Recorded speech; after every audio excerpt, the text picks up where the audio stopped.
Okay. Hi, good morning, everyone. So it's my pleasure to welcome you in Brussels and also online for this second meeting of the wildfire clustering event of the cluster group. So with me on stage will be also Claudia Berchtold later on. So my name is Nicolas Fèvre. I'm a project officer in the European Research Executive Agency in Brussels. So I will be moderating this event, so together with Claudia and the Firelogue team. So we have a very dense program ahead of us, but let's remind us just for a moment, so why we're gathered here today. Actually, so my 6-year-old asked me like that same question this morning.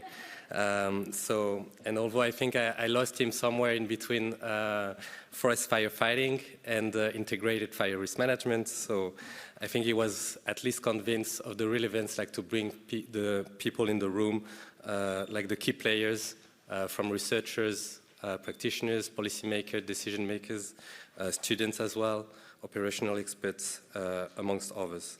So the clustering event is about the latest advances in wildfire risk management, exchanging perspectives on topics such as wildfire risk governance. It's also about creating synergies, so to make sure that research projects reach a higher impact and results answer our knowledge gaps, but also operational and policy needs. The trend in recurring and tragic fire season over the last 30 years has questions, but also reflects the limits of the conventional strategies and programs in efficiently managing wildfire risks in Europe. So the changes in the trends in the main drivers of fire regimes have put wildfire risk also in the spotlight of several policy agendas, dealing with land abandonment, deforestation, biodiversity loss, climate mitigation, or civil protection, which require science-based intel to be tailored to this new context. Finally, there is also a strong momentum right now among the wildfire risk community, research community, with the recently awarded EU-funded projects, which you will discover during this event, and their results can already pave the way towards a more integrated approach of managing wildfire risk. So what to be learned today? So you will be able to learn about the core elements of this integrated wildfire risk management approach, which will be described later on, but also get a better understanding of the way forward to accelerate our adaptation to extreme wildfire events. And ultimately, we will be able also to highlight some science-based recommendations for improved policymaking. So I will hand out the floor now to my colleague, Claudia, to present the Firelogue project. Claudia, the floor is yours. Thank you. Yeah, thanks, Nicolas. Good morning, everyone. Really happy to see you here. Many of you, we have been in touch prior to this event, and yeah, most importantly, also we met physically. We had an event last year. I will come back to that in a second, which was taking place online. So yeah, happy to see you all here in person. For those of you who are not familiar with the Firelogue project, so I'm here on behalf, I'm the coordinator of the Firelogue project, which brings together the innovation actions that have been funded under the Green Deal. And we are coordination and support action, which is running for 2 more years. Yeah, what are the Firelogue goals? So we deal with a range of aspects. So obviously we try to facilitate the dissemination. We also have our own concepts. So what we do is we want to look more detailed also into aspects of justice in wildfire risk management. But we're here today obviously to bring together the community. Oh, sorry, I can't see the slide down here. So we want to create spaces for dialogue and linking experiences and good practices. So Overall, Firelogue has a double layer structure, so we bring together the projects that we work with. So these are the innovation actions that have been funded that I mentioned, then FirEUrisk, which has been funded under a different call, but also other fire projects, many of which are here today. But with the innovation actions and FirEUrisk, we try to facilitate the research integration, also case study collaboration. We work on aspects of impact assessment, but we also try to integrate the knowledge that these projects develop. So this is really the science policy interface, if you like, that was mentioned already yesterday. And we do that among 5 thematic working groups. So one is on environment and ecology, then we have one on societal aspects. We also look closer into infrastructure and insurance aspects, and then obviously civil protection. So this is how we try to bring together the results that the projects are producing and discuss them jointly. So as I mentioned, this is the second edition of this event, and some of you might also be surprised to see many empty chairs. We are in the very lucky situation that we could organize this event together with the colleagues from DG ECHO and the Joint Research Center, who hosted the DRMKC annual seminar yesterday. So this is a back-to-back event.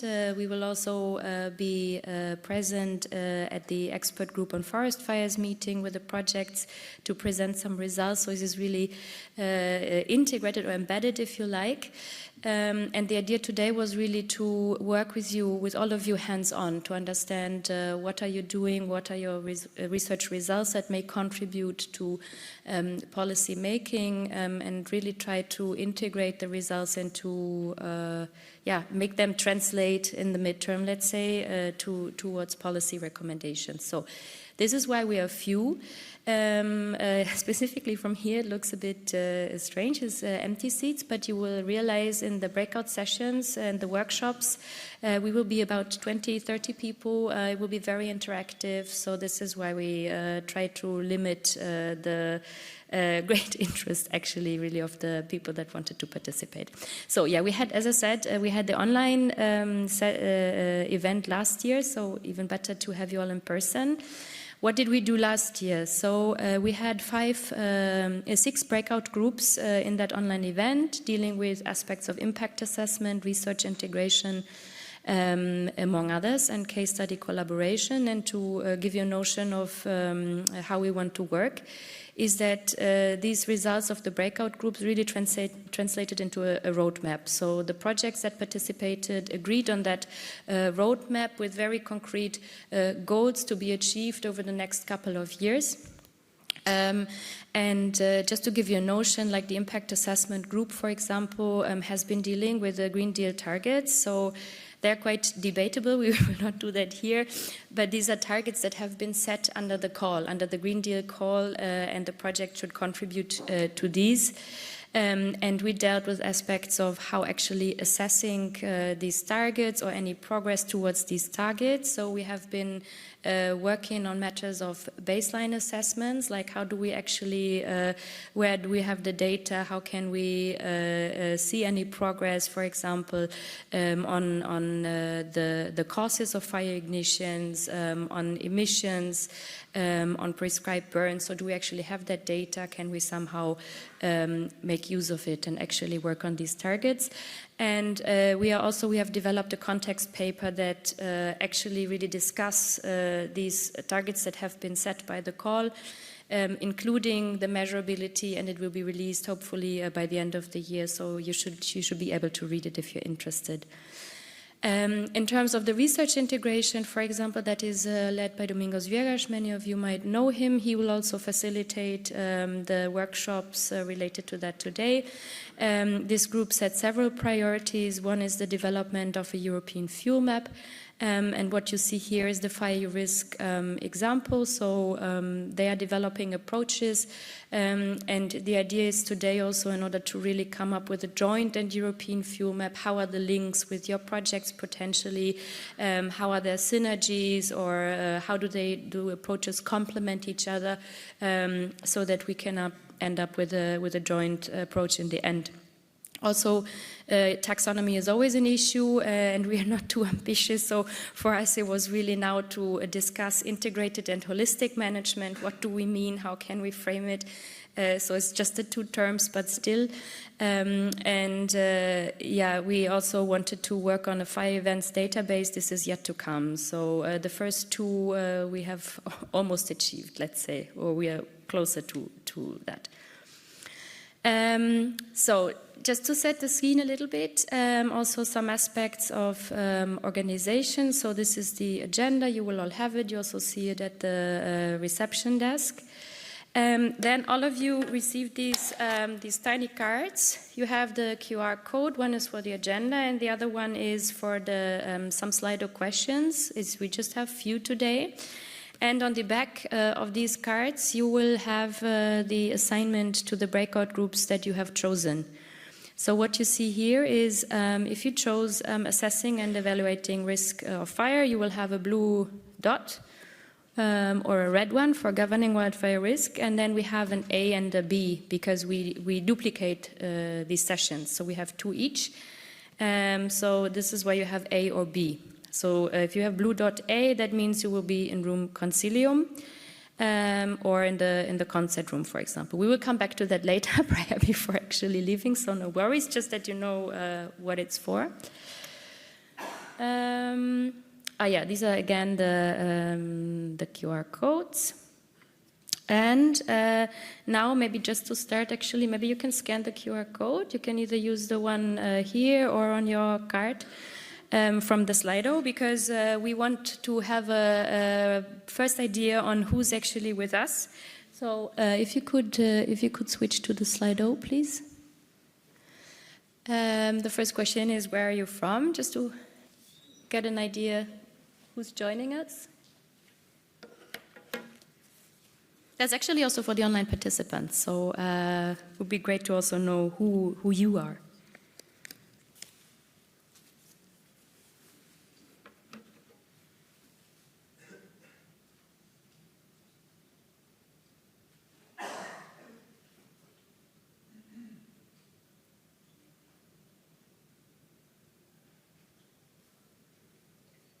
Okay, so that's interesting. So we have people from all over Greece, Portugal, France, but also Austria I've seen, and the Netherlands, I've seen Norway, Sweden. So it looks like we have a fairly good representation from all across Europe. That was what we were aiming for, so that's good to know. Then maybe let's go to the next slide of question, because we want to know what is your area of work. Our idea was to have the research projects here. There was focus, but since I said we are moving towards the actual implementation, we aim to have a diverse group of people here. So yeah, that's is good because it looks like that was reflected here in the Slido. So obviously scientific community, which is about 50%-ish. But as you see, we have people from emergency management and actually also from policy making, land management, and then industry and technology. That's excellent. So first goal achieved, I would say. Thank you. And if you could go to the last question as of now, that one will actually be kept open. Is a question on, in terms of integrated wildfire risk management, what do you think would be needed in order to succeed in the European context? So you don't have to respond to it now. This one will stay open for almost the rest of the day. So if there's something that comes to your mind throughout the sessions, throughout the workshops, you can leave it here, and we will go back to that in a bit or later on and look what you think is needed. So, yeah, happy to have you all. I hope we'll all have a successful day, and I'll hand back to Nicholas. Thank you.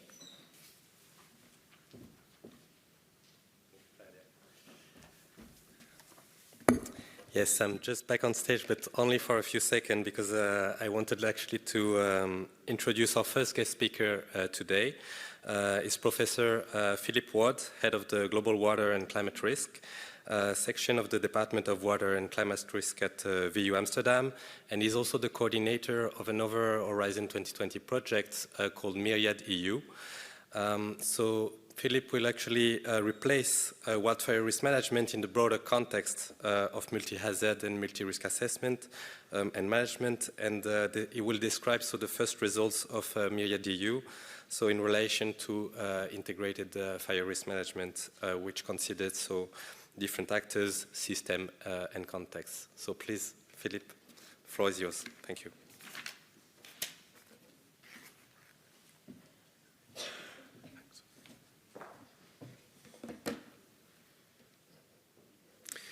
Okay, good morning everybody, and thank you, Nicholas, for the introduction. Also, thanks to the organizers for this invitation to present at this event. It's a real honor to be here with this community. So, a disclaimer to start. Actually, I am not at all from the fire risk community, but really wanting to bring in this perspective from the multi-hazard, multi-risk field, which is really the focus of this Myriad project.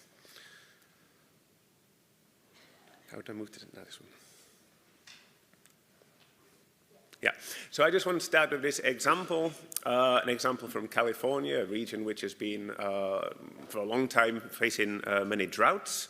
Also in 2020, 2022, in this period, particularly many wildfires, so 2020, 2021 being really the first and second in terms of wildfire intensity on record.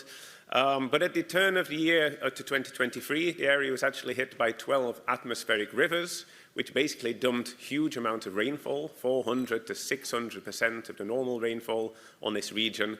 And this led to flooding, but also triggered many, many landslides in the region.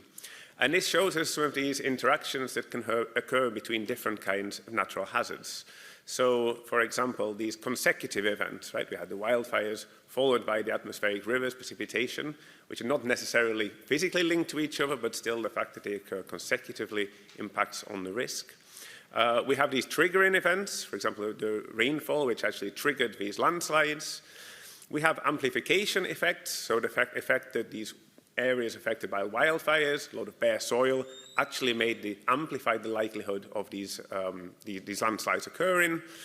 And that also works backwards, right? So because we had this loads of rainfall in the area, the flooding, actually this produced a lot of water, which then meant that there was more regrowth of those areas affected by fire, therefore adding more fuel, which could then amplify the effects of the likelihood of fires in the next season. This example is from California, but of course a lot of these relationships we can see also within the European context. And it's these kinds of interrelationships that we're looking at within the Myriad project. So there are already some numbers about wildfire risk, and I'm sure I don't need to hammer that home to this audience, but fatalities through wildfires appear to be growing within the EU. Billions of euros of losses over the years. And as I was preparing for this presentation, I found this slide from FEMA, which I thought was quite nice, because it really shows that wildfires themselves are a perfect example of this kind of multi-hazard phenomenon. So here we see here some of these ways in which other natural hazards really can interact with wildfires. For example, lightning, which I'm sure, as you know, can act as a trigger for the ignition of wildfires. When we have extreme heat, drought, then of course this amplifies the likelihood of wildfires, like we saw over the summer of last year in the media. Very dry conditions, a lot of heat conditions in many parts of Europe, also parts of Europe not normally associated with wildfires. For example, I'm living in the Netherlands. I think, at least in the media, this was not at all a topic until recently, but I see it more and more in the news in the Netherlands now. We've also been having this increase in drought risk and the relationships with also this increase in drought risk. And also then the example from later in the summer this year in Greece, so many areas which were affected earlier in the summer by intense wildfires, later on then also affected by flooding. So again, not necessarily a relationship between these two in a physical sense, but the fact that some areas that already really suffered large losses, agricultural land lost to the fires, and then hit by the fires, means that these, that really impacts on the vulnerability, the resilience of those farmers. So here, the floods, people already deal with fires, and this could really give the final blow. And so this is what we're looking at when we talk about multi-hazard risk. But first, some definitions. So this multi-hazard has been defined by the UNDRR, the UN Office for Disaster Risk Reduction, as the selection of multiple major hazards that a country or region faces, and also the specific context in which they interact simultaneously, cascadingly, or cumulatively. So this really talks about the hazard and how do those physically interact with each other. We then have the concept of multi-hazard risk, which talks about how the social economic risk, which can be generated by these multiple hazards, but also by these interactions between these multiple hazards, or really these multi-hazards. But in this definition, it says not considering the interrelationship on the vulnerability or the susceptibility of society. And then we have a definition of multi-risk, which is more or less the same, but then also saying that this does consider this interrelationship with the vulnerability. And within Myriad EU, we're really looking at all kinds of these interactions, so both on the physical level, but also on the socioeconomic, the vulnerability level. And as I'm sure many of us aware, there's a real call for these kinds of approaches, these complex risk approaches, and looking beyond silos of individual risks from many high-level policy perspectives. The Sendai framework being, I think, one of the main ones, the Sendai framework on disaster risk reduction, which actually says that disaster risk reduction practices need to be multi-hazard and also multi-sectoral. The UNDRR Global Assessment Report actually put it quite starkly, saying that the era of hazard-by-hazard reduction is over, and we need to reflect on the systemic nature of risk and how we deal with it. Also, EU policies, the security strategy, which later became the European Agenda on Security, says that we need an all-hazard approach to threat and risk management. And also yesterday I was at this DRMKC workshop, which was mentioned today, and there was quite a prominent attention for the EU disaster resilience goals, which also talk about improving the Union and Member States' capability to identify and assess complex disaster risk, which encompass all of these kinds of multi-risks that we're talking about. And yet, we still see that despite there being more and more projects recently, or many of which funded by the EU, still most research and practice focus on this single hazard and single sectoral approach. And so that's what we're trying to break down within the Myriad project. So when we set up the project, we basically noted a few three issues on which we built the project. So we noted that multiple hazards can have interrelated effects on risk. And I've talked about this previously. And the question that we posed here within the project is really, how can risk be better managed by considering these interrelated effects? So really, how can we reduce that risk when we take them into account? Secondly, we also know that when disaster risk management measures or adaptation measures are taken for one hazard, actually they may sometimes increase the risk for other hazards, what we call assynergies, or there may also be synergies. Here is a classic example from the field which I work in, mainly floods. So this is a house elevated on a floodplain, which is great, reducing the vulnerability to floods. But we see this house is also located in an earthquake zone, which actually means that it was more vulnerable to the earthquake. And we really need to account for these kinds of assynergies. And I also showed that there are many such assynergies existing within the wildfire world. So the question that we have is really, how can we better account for these assynergies and synergies of measures across hazards? And then finally, we also want to look at interrelated effects across sectors. So we see that a lot of projects in the past on risk have been very single sector, whilst we know, and this is of course very pertinent to fire risk, that we have this patchwork of different land uses. So here we see a typical landscape, we see agriculture, energy, a rural area in the background, all competing for space.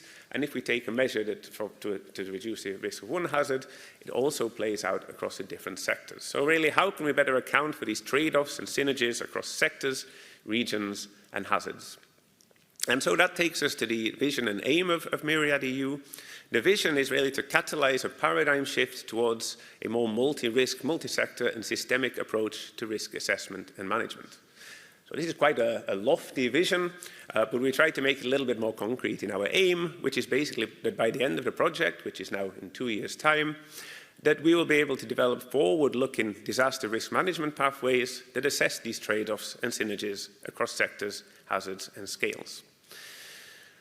And in preparing for this presentation, I looked through the FirEUrisk policy brief, which is the draft brief which has been developed, and I was really impressed by this brief. And a few things stood out where I see really synergies with the work that we're doing in this multi-risk field. So the policy brief advocates a coherent, integrated strategy that combines wildfire risk management and holistic landscape fire management. It talks about establishing a dual framework to address also climate change impacts. And it talks about the importance of land use as, bringing together different dimensions. And I think that these are also aspects that we're really trying to work towards in the multi-risk community. So I'm looking forward to engaging with you today and seeing where there's further synergies between the projects. A little bit more about Myriad EU. So how do we do that? We basically have 5 regional case studies, our so-called pilots. And within each of these pilots, we formulate first, together with our stakeholders, a sustainability challenge. They're a little bit small, but here, for example, in the Canary Islands, how can these island regions, which are very strongly dependent on tourism at the moment, become more resilient to the multi-hazards that they face? And then what we do is we work backwards and look at which sectors would you need to involve to actually come up with these solutions. Obviously tourism in this case, energy needed for the tourism industry, and also food and agriculture, most of which is imported in the Canary Islands. And then we look at all the different hazards and the interactions that are needed actually to reduce this risk, or to achieve this sustainability challenge. And this is quite different to the more classical approach of risk, where we would, for example, say, what's the flood risk in the Canary Islands and how can we reduce that flood risk? So we really try to get this future vision and then work back on how to get there. Just a couple of results before I close. So one of the first work package in the first year, we tried to develop a common baseline.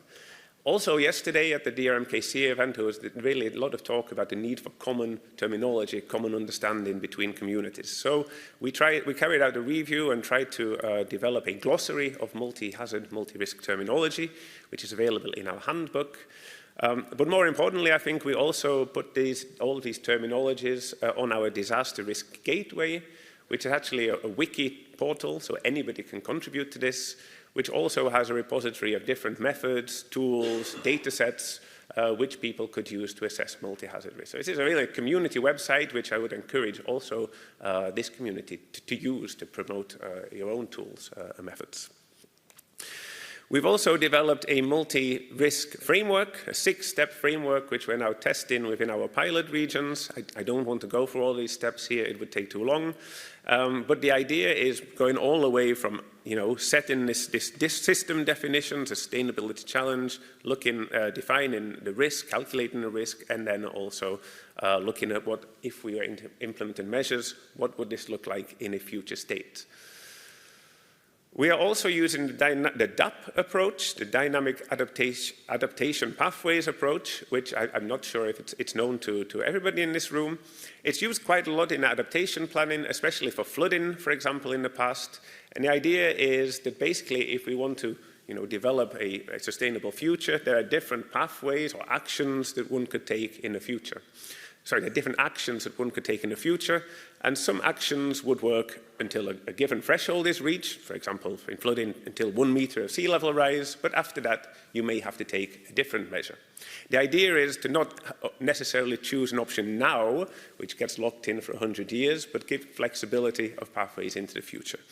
And this approach is quite nice because you can develop these very nice visual pathways which look like metro maps, quite visibly easy to understand. And also using these scorecard approaches, you can look at these co-benefits across different sectors. So here's the same example for a flood case. So you can look at beach nourishment, seawalls, adapted buildings, managed location, etc. Quite frequently used in the flood community.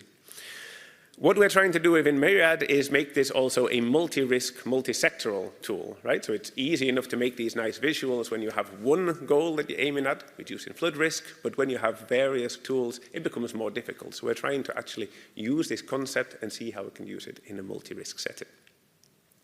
And I think this would be a nice connection to some of the work going on in the fire community. So I found this nice slide, again, from the FirEUrisk project, I believe, which is mapping this historical fire occurrence across the suitability of different measures. And it would also be of interest to look at how taking these measures may also have trade-offs and indeed synergies for other hazards, which may be an interesting way to explore. So I'm going to wrap up now, just to mention that from Myriad EU this month we produced our first policy brief, which is giving our 5 recommendations for policy making on multi-hazard risk in Europe. The link is here if you would like to follow it. I'm sure these slides will also be shared later. And if you would like to keep up to date with the project, please interact with me today. My email address is on here, and also the project website, myriadproject.eu, or our active Twitter, or I should say X account. The final slide, and then I stop, is an invitation to our conference next year. We have just opened a call for abstracts until the 31st of January for the Natural Hazards and Risks in a Changing World conference, where we're looking at addressing these compound and multi-hazard risks. It will be on the 12th to the 14th of June in Amsterdam next year. Thank you.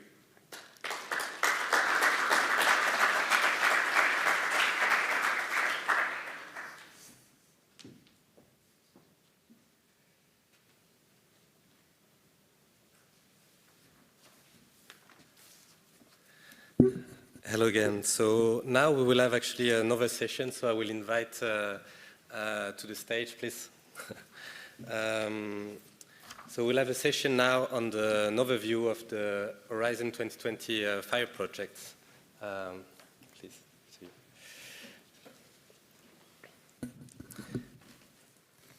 Just before we start, I wanted to remind you of the so significant actually investment in support to fire research which occurred over the last decade, which were a strong signal actually to accelerate the pan-European adaptation process to extreme wildfires.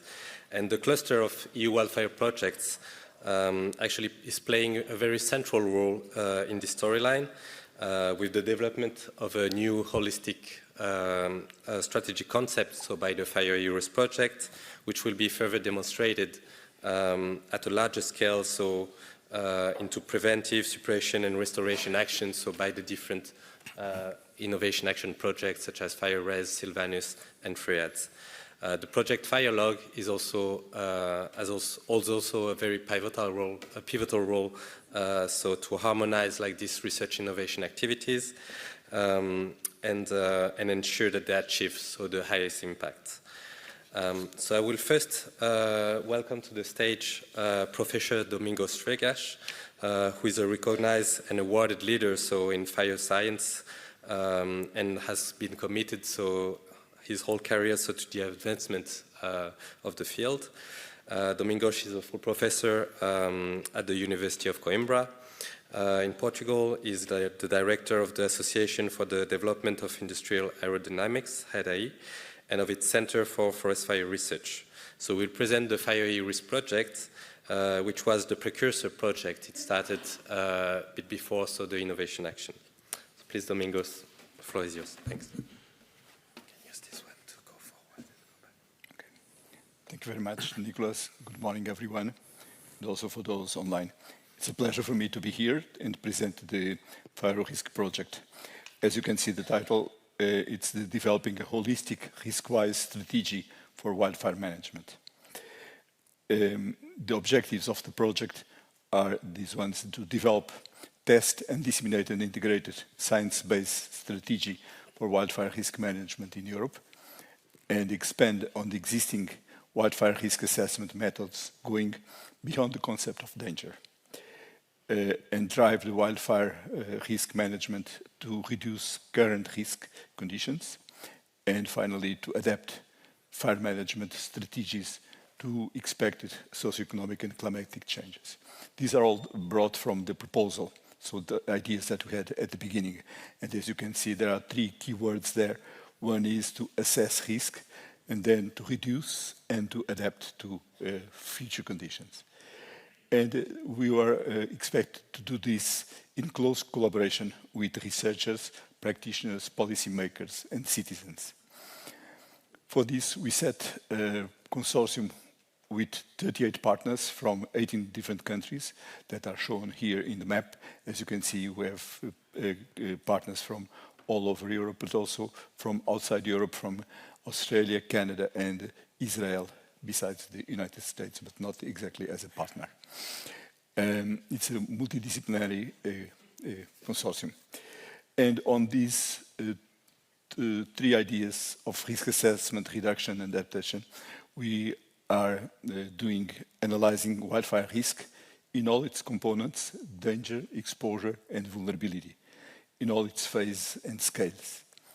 And we are also invited to include socioeconomical aspects to involve population and in fire management science. And we were also looking at the wild and urban interface areas and to very large fires, because that's where the big problems arise. And in the project, we are testing different methods to reduce risk and to capitalize from previous experiences. I say previous large fires as well. And we are also providing training material to improve preparedness of not only stakeholders, but also citizens. And in the risk adaptation and integration, we are elaborating fire regime scenarios linked to changes in risk drivers, namely future climate conditions. And we are looking at the adaptation plans in new fire-prone regions, namely higher altitude country and also northern areas of Europe. And all of this we are doing, integrating the results with existing systems, platforms and networks that we want that our results can be used by what is already existing. And we are also trying to do this networking with international wildfire research community. This was done even at the beginning of the project, and of course with these Firelogue initiatives we are promoting this extensively. The project is managed by a steering committee, and myself, 3 colleagues of mine that help me in the coordination of the project. And we are applying a demonstration plan to the different scales of application. At the local scale in demonstration areas, where we are testing some of the products that we are developing at a small scale. In pilot sites, we have 5 pilot sites, 3 in the Mediterranean region, 1 in Central Europe and 1 in the north. And also the European territory for us is a test bed, because we want to check if our solutions can be applied at different scales and at different phases as well. We have already produced some products, some have been already mentioned, and they will be also the object of work during this day. And one of the first products that we produced was a full classification map. This is a basic tool for all of us that work in wildfires, because anything we can manage is the vegetation, and anything we can better know and change and modify is the vegetation, full cover. And we need to have a common base of dealing with this issue in Europe. That's why we propose this full classification map. And the other product that we developed is a risk assessment proposal. And this was the object of lots of reflection inside the project. And as I said at the beginning, we try to incorporate not only danger, because that's the usual way people look at fire risk, but also look at the other components that are vulnerability and exposure. These are not easy to characterize, not easy to define, and even less easy to measure. But for each one of these components, in each one of those arrows, we studied the different parameters that characterize them. And from this, we, let's say, then developed methods to reduce the risk and adapt the risk. And another product that we already also have is this book that is published by GRC. It will be, it's, let's say, pre-published, but it will be published, I suppose, next week, analyzing the 2021 large fires, critical fire events in Europe and also around Europe, around the Mediterranean. We have already the similar work on the fires of 2022 ready, and it is, let's say, being submitted also for publication. And we are now working on the fires of 2023. We have already a collection of them. And I think that's all from my part.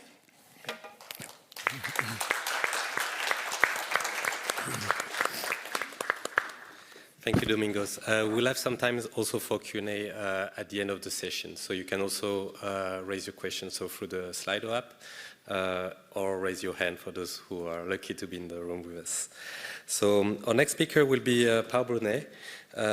Pau is a forest engineer and Doctor of Bioscience Engineering from the Forest Science and Technology Center of Catalonia, Spain, and he's the Deputy Coordinator of the FirEUrisk project, so one of the innovation action projects funded under the Green Deal call about preventing and fighting extreme wildfires. So Pau will present the FirEUrisk project and also its approach to resilience landscapes. Thank you, Pau. Okay, thank you. Thank you, Nicolas, for the introduction. Thank you, Claudia, and all the Firelogue staff for organizing this nice event, and which is very well organized, nice venue, and with even a time running already. So I try to keep my presentation within the 10 minutes frame I have.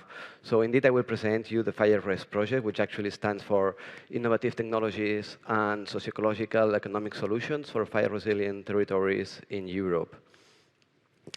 This project is not about the typical wildfires, which are wind-driven, but by these extreme wildfire events, the ones which they generate this pyrocumulus cloud and have an unpredictable behavior, and therefore exceeds the control capacity and become a major environmental, economic, social threat, not only across the fire-prone regions, but across the world.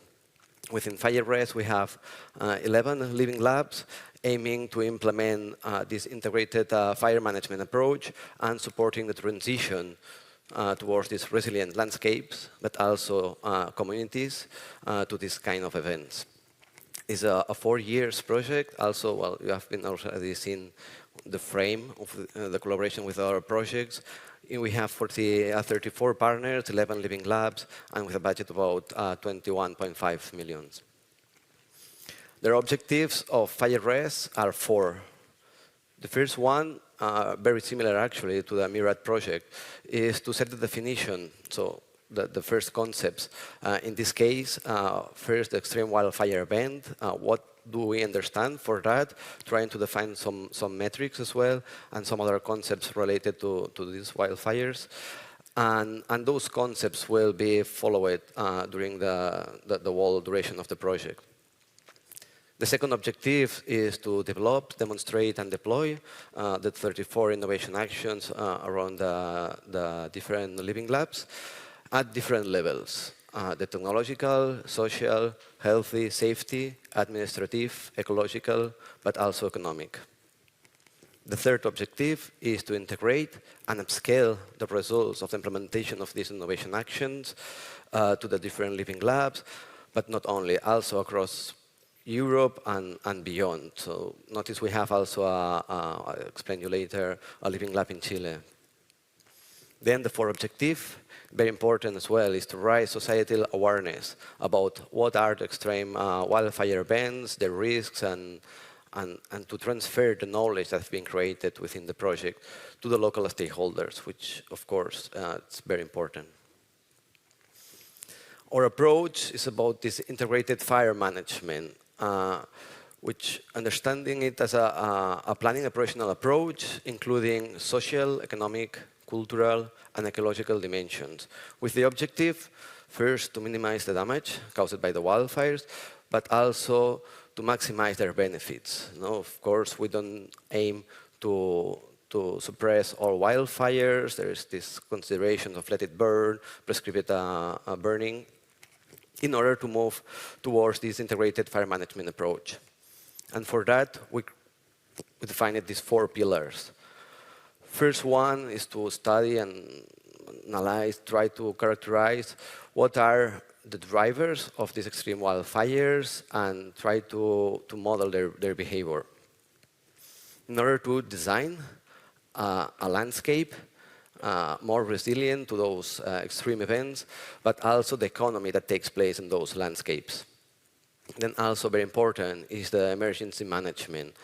We are developing some tools to improve the decision taking during the emergency phase, and then also tools to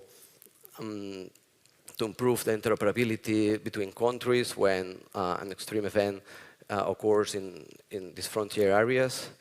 And then again, very important is the government, society, how we communicate this to society in order to make them aware of these risks. Based on these 4 pillars, we are developing, as I mentioned, these 34 innovation actions. These are kind of solutions that integrate the fire management measures during the 3 phases of the wildfire, so prevention and preparedness, detection and response, and restoration and adaptation. And these 34 innovation actions will be deployed and tested in these 11 living labs, which you can see, you can find here, you can locate here in this map. Those living labs, they go from north to south of Europe, including this outermost region of Canary Islands, but also from east to west, including also the living lab in Chile. Very important also for the historical events that occurred there. And all these involving local stakeholders. So in each of these living labs, we are creating one community of wildfire innovation, as we call it, which include local members or local stakeholders of the 4 helix of innovation. So that's public sector, scientific communities, private companies, and citizen associations. Now we are in the middle of the project. We are just in the Ecuador. And during this time, we have been developing a bit or improving what is the approach of what we understand about this resilient landscape and what should be included in that. So in this European framework, we are analyzing and designing this ideal landscape, as you can see here in the figure on the right, which includes different aspects. In those, the innovation actions that are being implemented in FirEUrisk take place. And here we can see emergency management. So it's very important to have emergency bodies to deal with the wildfire events and take the right decisions, and to be very well coordinated with the different bodies, not only at regional scale, but also at national scale, especially for these extreme wildfire events. And also here, we're also developing tools to improve decision-taking during the emergency phase, and developing maps to characterize the fuel that we have. This here we see a collaboration also with FirEUrisk on this fuel map. And very important is also the use of new technologies. So here we are not speaking about using satellite data or LiDAR data, but also developing tools connected that can facilitate and accelerate information for the ones who need to take decisions. Then another important aspect is the protection of biodiversity of these Nature 2000 areas. But not only that, to make them more resilient, but also to connect, this landscape to actually, yes, indeed, to make the resilient landscapes. Also, very important, the variation of landscapes, of forest types. And here we are not speaking only about horizontal homogeneity, but also vertical breaks of fuel. So that aiming that when a fire arrives, it does not reach this big size, this extreme size. Also, suitability of road density, very important, not only to facilitate the access from the emergency bodies, but also to develop this local forest-based bioeconomy. Well-managed wildland-urban interface. We have some actions trying to parameterize what the fuel types in those areas must be in order to minimize the damage to the buildings or to other valuable assets that might be in the landscape. Prescribed burning, very important also, no? In order to facilitate, actually that's one of the expected impacts of the call, to increase the area of prescribed burning. So it's important, no, that to include the fire as a tool to manage these landscapes. Forest-based bioeconomy, I already mentioned a little bit, but it's very important also in order to maintain a resilient landscape and do not go back to this vulnerable landscape, to have economic activities there. And that's not only about wood harvesting, also non-harvested wood products or other plants that might bring some economic input. And not only about forests, but also about agricultural. And finally, the community of local actors. They're very important to involve in all this process.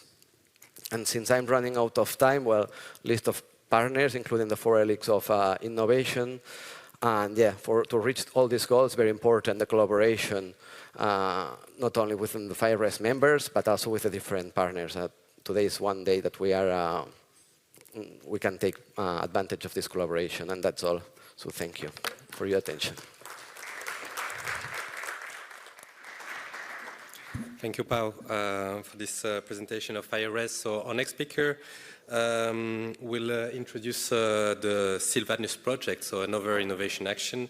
So next speaker is Krishna Ashanramuli, who works at Queen Mary University of London, and also as a Chief Technology Officer at Venaka Media, where he brings his expertise in machine learning, time series analysis, and knowledge modeling.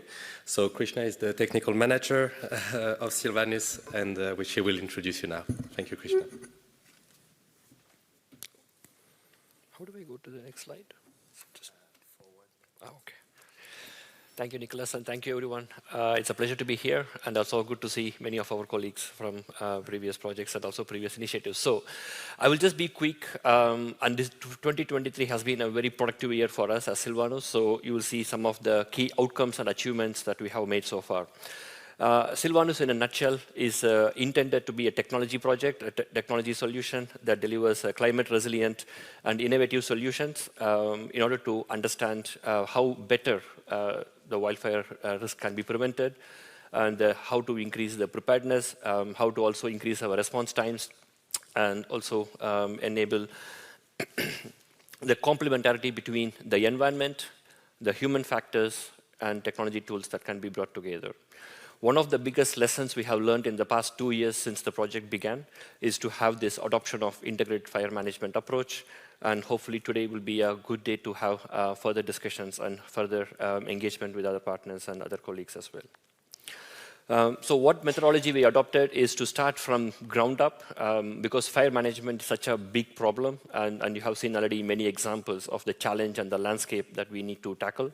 It has two main solutions that we have adopted. The first one is the macro approach, where we look at the problem from a very high-level overview, understand what are the big challenges, talk to the stakeholders, identify where the gaps exist, and then build or convert the macro problems into a small-scale solvable problems that we can touch, we can experience, we can demonstrate results, and bring together this complementarity between the macro and the micro solutions, and develop a platform that can be delivered as a final solution to our end users. This approach has also led us to understand the levels of, let's say, interventions that can be delivered.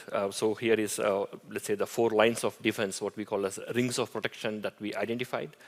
It just goes from one to the other, but it doesn't necessarily mean we need to be in a sequential order.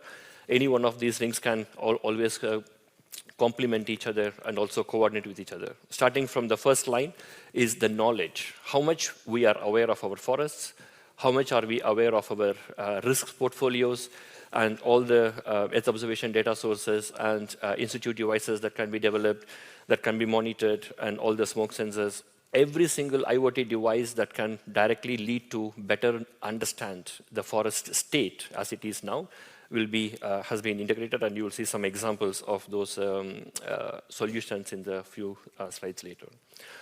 Once the incident has been reported, the response time has been one of the crucial topics. And one of the challenge is also to mobilize resources, and especially with the false incidents reports, etc. So we need to minimize that response, and we have developed some very targeted solution, how to effectively use drones. Drones are becoming more and more pervasive, and especially with the commercial market taking over with the micro small drones, which doesn't necessarily need a pilot, let's say, license.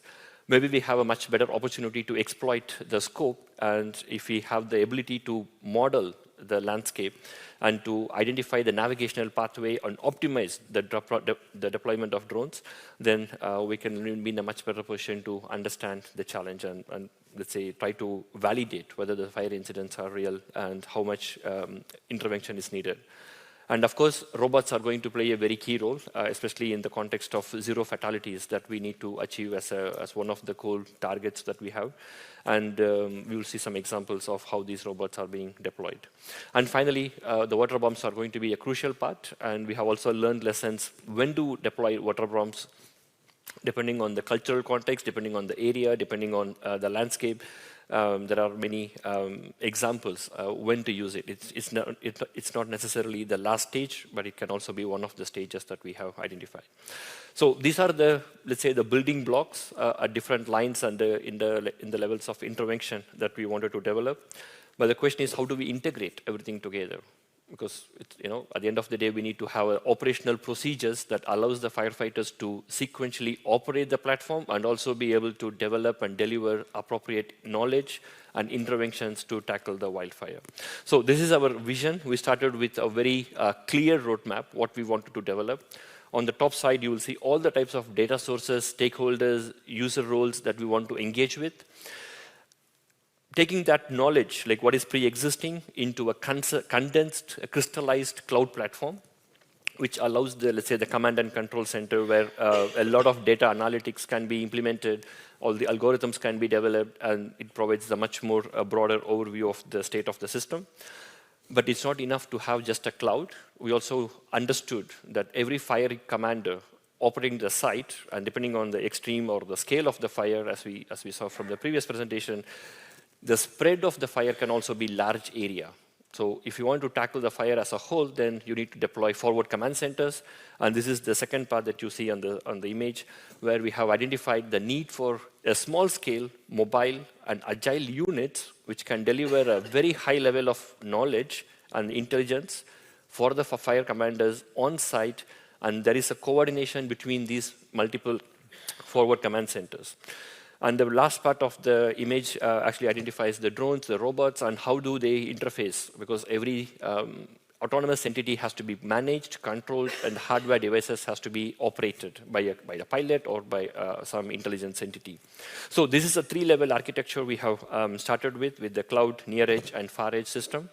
And this was a vision, and this vision in the last 2 years has been materialized into a systematic technology solution where you will see some of the user products. What I mean by user product is when you start from a macro project, it's very difficult to explain and deliver solutions. So we said, let's have a very quick turnaround time. Let's build products, user products, for a targeted user community, and let's get feedback, how effective these user products are. So that has allowed us in the last 2 years for us to develop very specific targeted approach, and some of the user products I'm just going to explain in the next few slides. So we have understood there is a need for prevention phase, preparedness phase, response, and restoration. So focusing on the first 2 main areas, here are some user products that we have successfully developed, and also in the first 2023 pilot phase, many of these products have also been validated. I will not go through in each and every one of these products because I have only 3 minutes left. I will just say that if you have an opportunity to discuss more, please do engage with us. The second one is the phase B, response coordination and fire detection phase, where we have developed very, very specific targeted user products which has been successfully validated so far. In terms of methodology, we have a 2-cycle period. So 2023 was an extremely busy period, as I mentioned. We have finished the first trial round of all the pilot activities across 10 pilot sites across 9 different countries. We are pending with 1, which is in the Brazilian part. So we have a very ambitious target of having 11 pilots and 12 pilot sites across 8 European countries and 3 international countries. I'm happy to say that we just concluded our Indonesia pilot and the Australian pilot in the last 2 weeks. We just came back from Australia last week.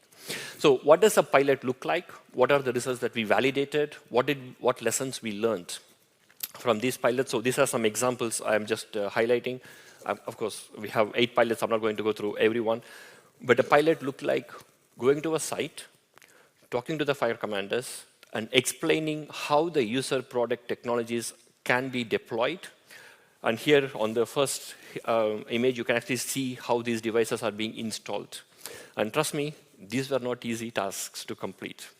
And every time we develop, let's say we demonstrate a specific user product, we got to ask questions, we got to engage with them, and you also see the second part is the ability of the robot. What are the capabilities of the robot? How does it help to combat forest fire? And how much reliability the firefighters can have on the robot. So it was a very practical experience that we were able to learn. And similarly, we had a second pilot, second of many pilots. Here you have a list of all the different technologies that has been validated. So with that, I want to say that in an era of global boiling, which we all understand, we may not have the ability to control all natural disasters. We can only manage, as we saw from the first Myriad's presentation, how to do risk assessment and risk analysis. But if we built our knowledge platform and collaboratively identify good policies and ability to monitor forest in a best way, there is a possibility that we may control the fire.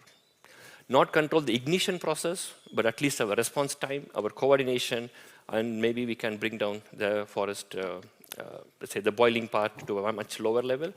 I will just conclude by saying all forest fires are not bad. And from the last, let's say from the Australian experience, the indigenous community who have been using forest fire as a way of biodiversity regeneration, we learned a lot of good fires. So today, maybe we can have a conversation about bad fires that we want to stop, and maybe good fires that the policymakers can also help us to let's say, monitor. And with that, I conclude my presentation. Thank you very much. Thank you, Krishna. So our next speaker and final speaker for this session will be Kemal Saparsava, who is a senior researcher at the Rise Fire Research, so with a background rooted in structural engineering, pool fires and spill response and fire testing. So he's also the project technical coordinator, project coordinator, of FirEUrisk, so the last innovation action project focusing on the detection, response, and restoration of wildfires. So please, Kemal, the floor is yours. Thank you. Hello, everyone. Thank you for the introduction, and then again, thank you for organizing this event and inviting us. So, as said, I'm the project coordinator of the TREEDS, which means the holistic fire management ecosystem for prevention, detection, and restoration of environmental disasters. And today I will try to explain you TREEDS in a nutshell. So there are some fact sheets for TREEDS. So as said, TREEDS is an innovation action that is funded by Horizon 2020. And then our project started in 2021, and we are expecting to finalize our project in May 2025. So it's a 42-month project, and then we are in midway in our project. And our budget is approximately 20 million euros. And as like the previous projects, our main objective is to focus on the wildfire prevention, detection, response, restoration, adaptation. And in our consortium, we have 46 partners, so soon we will be 48. And our partners are from 14 different European countries and 1 from Taiwan.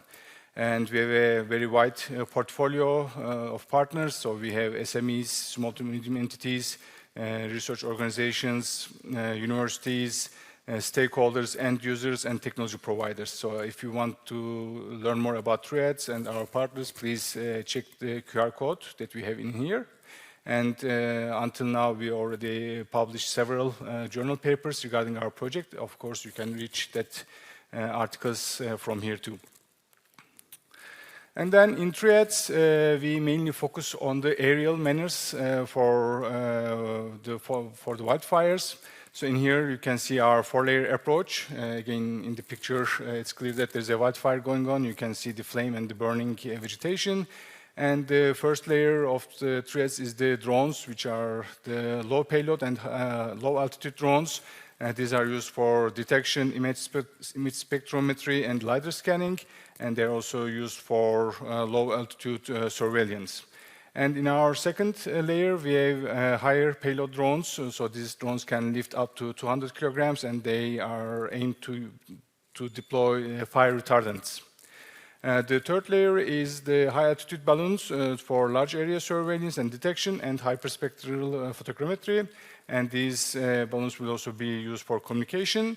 And our last layer is the satellites for, again, large area coverage and to provide data and validate for our computational models.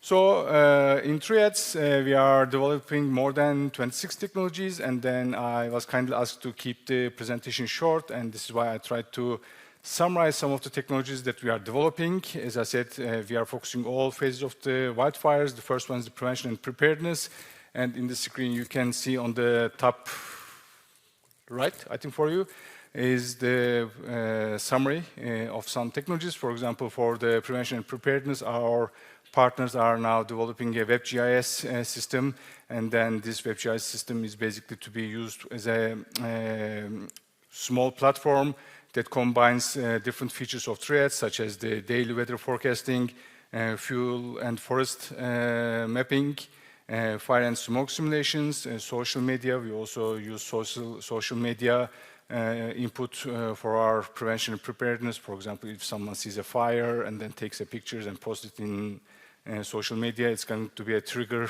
system for our platform. And then we also focus on the fire resilient materials to be used in key infrastructural areas or wildland urban interfaces. And the other section that we are focusing on is the detection and response. Again, we, as I said, heavily focus on the aerial measures, so we use drones a lot.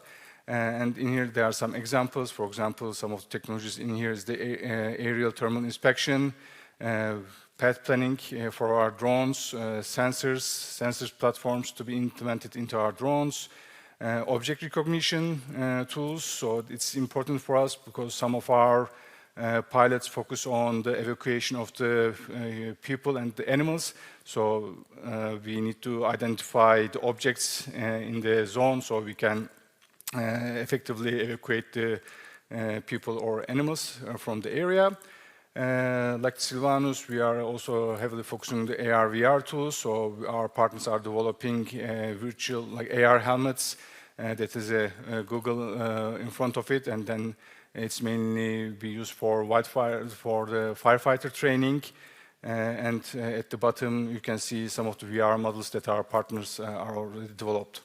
And at the center, you can see some of the drones that we are using. So there's a fixed wing drones we use them for their speed, so they can they can quickly scan the area and provide information back to us. Then at the bottom on the right-hand side, you can see our low payload drone, small drones for low altitude surveillance. And on the other side, you can see our heavy payload drone that can lift up to 200 kilograms.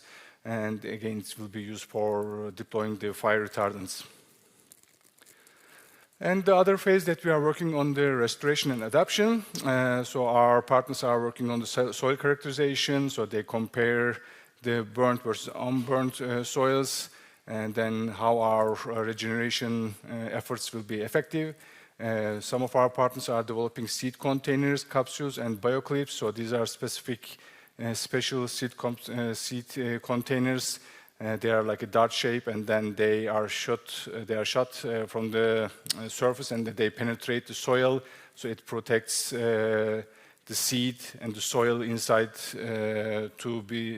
it protects them to be eaten from the wild animals, or they got protected from the ambient dangers. And then they also developed the bioclips. So these bioclips have some special insect species in there, and then they are expected to contribute to the biodiversity in the area and then help regrow the vegetation that we plant. Also, again, as an aerial measure, our partners are recently developed the first prototype of the seeding mechanism. This seeding mechanism will again shoot seed balls. Again, these seed balls and then the seeds and soil are specifically designed for the zone, and then they are engineered for it. We also focus on the microbia to enhance the growth of the vegetation. And on the computational side, our partners are developing burnt area mapping and decision support systems to decide where would be the best area to focus on the regeneration area. And all these pilots, as I said, more than 26 technologies will be tested in pilots, and we have 8 pilots in total. So we have Norwegian pilot, Germany, Austria, Romania, Italy, Greece, Spain, and 1 in Taiwan. And each of these technologies will be tested in different pilots, and then they will be integrated into one platform. And on the right-hand side, at that corner, you can see some of the pilots that we have performed in 2023. The top one belongs to the Norwegian pilot. Basically, we went to a forest, and then with the first responders, of course, and then we burned the forest, and then we collected temperature data, smoke data, and then other important data for fuel characterization, and then we tested different response scenarios with the firefighters. The other one is the drone in the Samarian Gorge. It's in Crete, which is one of our pilot sites. So it's a very special zone. It's a very touristic zone. It's basically a very narrow gorge, so basically it's one way in, one way out, and it's, as I said, it's a very high touristical area, and the main concern is the evacuation of the people. So our partners tested their first flights in there, and as I said, the object recognition comes into this place, so it's very important for us to identify the objects in that area. The other one, the third one, on the right-hand side, you can see some of a picture from our German pilots. So they were testing their fire retardants. So this is a bio fire retardant to minimize the hazard on the environment. And on the other side, you can see some of our tests for the fire-resilient materials as a part of the Taiwan pilot. And at the bottom, you can see some of the digital twin that's created for our Austrian pilot. So again, like the other projects, the main concern, like the toughest job is the integration of these old technologies into a single platform. But there are 2 figures that you can see in here. So on the left-hand side, you will see that there's a link chart. Basically, this is developed. This took our almost first year to understand which technology requires what and how do they connect it, how do they are linked, so we can develop our platform so that they can interoperate in this platform. But on the other chart, you can see our flow for the TREEDS platform. So at the top, you can see the organizations we are continuously in contact, such as the stakeholders, regulation developers, local authorities, and many more. So we collect some input, or we collect the recent or like the most actual data from them, and then we add into our already developed technologies in there. So we use the historical data, weather forecast, and other topographical data into that, and then we combine all this information and put into our platform. And this platform is fed by the technologies that I mentioned before. So we have technologies for prevention and preparedness, detection and response, and restoration and adaptation. And these technologies are tested in our pilot sites. So there will be several iterations between them. So they will test it, come back again, they will get their feedback and test it again. And then at the end, so we will reach our final version. And as an output, so we will provide several outputs for our end users, such as the maps, the models, the risk scenarios, and then the decision support systems. So this is how we envision that our platform will work. But again, thank you very much for your attention. This is just TREEDS in a nutshell, and I will be happy to answer if you have any questions.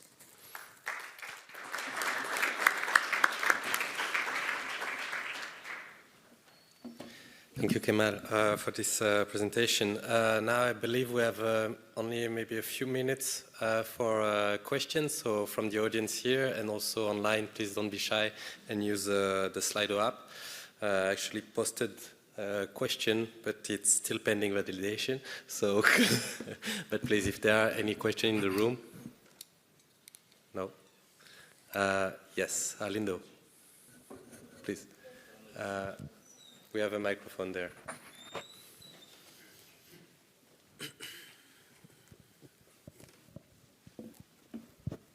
Thank you. Well, I have a question to the technological projects, SILVANUS and TREEDS. The solutions that you presented are very much focused on suppression and surveillance. Have you considered using the technology that you are developing to support prevention activities? And by prevention activities, I'm referring to helping local stakeholders plan their landscapes and, for instance, use all the data to apply the good fire that you mentioned, to plan prescribed burning, where to apply prescribed burning, and when. Yeah, this is one of the key let's say, engagement that we're currently having. We have the solutions like citizen engagement app and promotional campaigns and try to build the culture of deterrence against wildfire. But it is also important, and this is what we are also learning as we go along in the project duration, is not all fires are bad, but there has to be a very strong commitment from the local authorities and the local community to better understand what a good fire looks like. And we are not in a position where we can confidently provide some recommendations yet. We hope that in the next 2 years that are left in the project, we'll be in a better position to identify and also start engaging with some policy framework, what a good fire could look like and what benefits it can add. So far, we are, you are right, we are focused mainly on the preparedness aspect and also to let's say, minimize the negligence that human interventions causes in leading to a wildfire. Again, for the threats, prevention and preparedness is a very important task for us, and some of the technologies are exactly for this objective. For example, in the Norwegian pilot, as I saw, we have forest fire that we collect some data, temperature and fuel data. So it's basically to develop a guideline for the wildland-urban interface zone. So basically, we are trying to provide some guidelines, the amount of vegetation and the type of vegetation that you should plant around your house. So basically, when a fire comes, like it's basically a passive fire protection system that will protect your house or the important infrastructure. Again, the other WebGIS that I showed you before is basically, it's just a nutshell, but like then it's basically we are continuously measuring the fuel accumulation on the surface or on the forest, and then basically aiming to inform the local authorities that they are now in danger zone, so they need to go and clean the forest or the important areas. But again, as Krishna said, so this requires lots of communication with the local authorities and the people around the area. So for now, our objective is to develop a precise technology for them, and then through the end of the project, of course, we will heavily focus on to teach them how to use this platform or technology that we are using now, or developing now, sorry. Thank you for the response. Unfortunately, so we cannot take more questions, but because we are 15 minutes late, so I will hand over now to another session. But please, thanks again to the speakers for the presentation.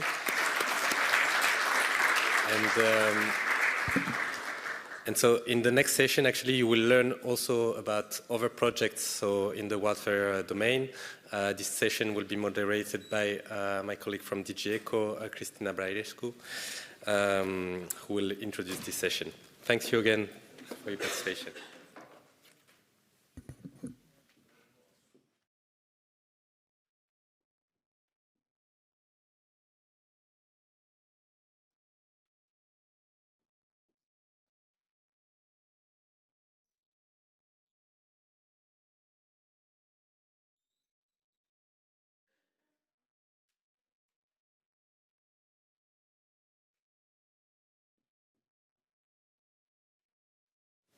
Yes, hello, good morning. Please have a seat. I think we will use the mics instead of the...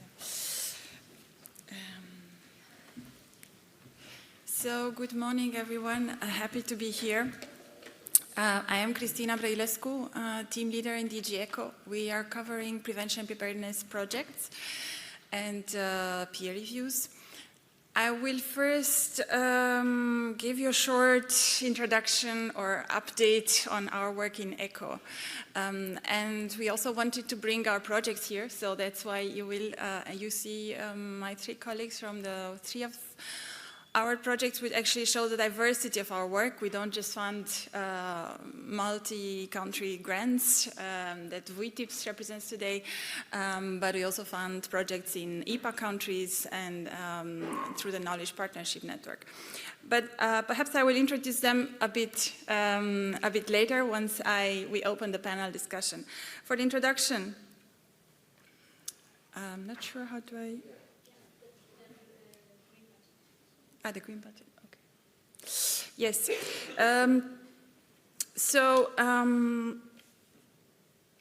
we have come up last year with a wildfire prevention action plan, which was due to the very serious season of last year, wildfire season. So I will update you today on a number of actions that we have taken forward since, I think it's been a year now, that we have been working on some of these elements. So first, the peer review program. I think probably many of you are already aware that we have published a wildfire peer review assessment framework in May this year. And many of you participated to that process. Thank you so much. It was very rich. I think we got to have a quite good document that we will continue building on. We have also seen this year a massive increase in demand of member states for peer reviews. There seems to be really an interest and a commitment from many governments to improve their disaster risk management governance arrangements.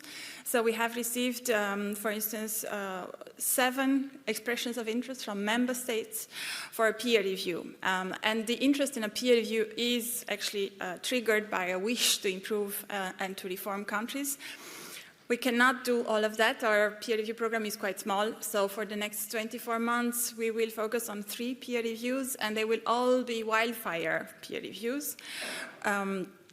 So we start already working with Greece, and we will also look into Italy and Brandenburg region in Germany. So you see also Central European countries looking into improving wildfire governance. And we actually have an open call for peers for the Greek peer review until next Wednesday. So if anybody's interested, I'm still here for coffee breaks. Actually the science relation to policy making and improving science, getting to the governance table and to policy making and decision making is one of the topics for the Greek peer review. Next, we have also advanced on wildfire risk awareness. So we are working with some of you here, CTFC and Pau Costa Foundation on wildfire risk awareness good practices. So a catalog of good practices will be published in the next weeks. And we are really happy that will be on the table soon. So it will provide inspiration to countries and regions and local authorities around Europe, we hope.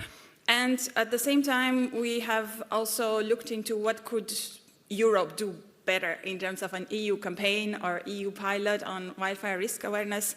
And there are some options on the table. I think Edward Plana will present them tomorrow in EGFF. So I encourage you to engage with him tomorrow. We are looking for feedback, what also you think are most useful ways and initiatives to do that. And hopefully we will launch something in next year.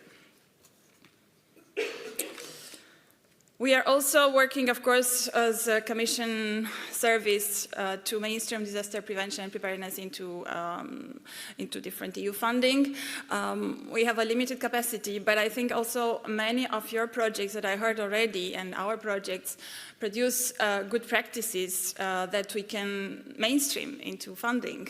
The big funding comes from the cohesion policy and the national reconstruction, recovery and resilience programs. Of course, for that, we need all of these good practices in a nice way for policymakers. So I think I encourage all of the projects developing or coming up with good ideas of what is good risk prevention or preparedness or planning. Please make it available in a policy brief and so on, and let us know. We are also working on getting to better data on justifying investments in prevention. So we have worked with the World Bank over the last 3 years to produce more evidence on why and what's the output of investments in prevention. And actually next year, in March 24, we will deliver a new report which will also look into increasing wildfire resilience and the importance of that funding. And now just to invite some of you to consider some of our funding for next year. So we are financing what we call Track 1 grants, CAP grants, and TAF. And very briefly, Track 1 is only for national disaster risk management authorities.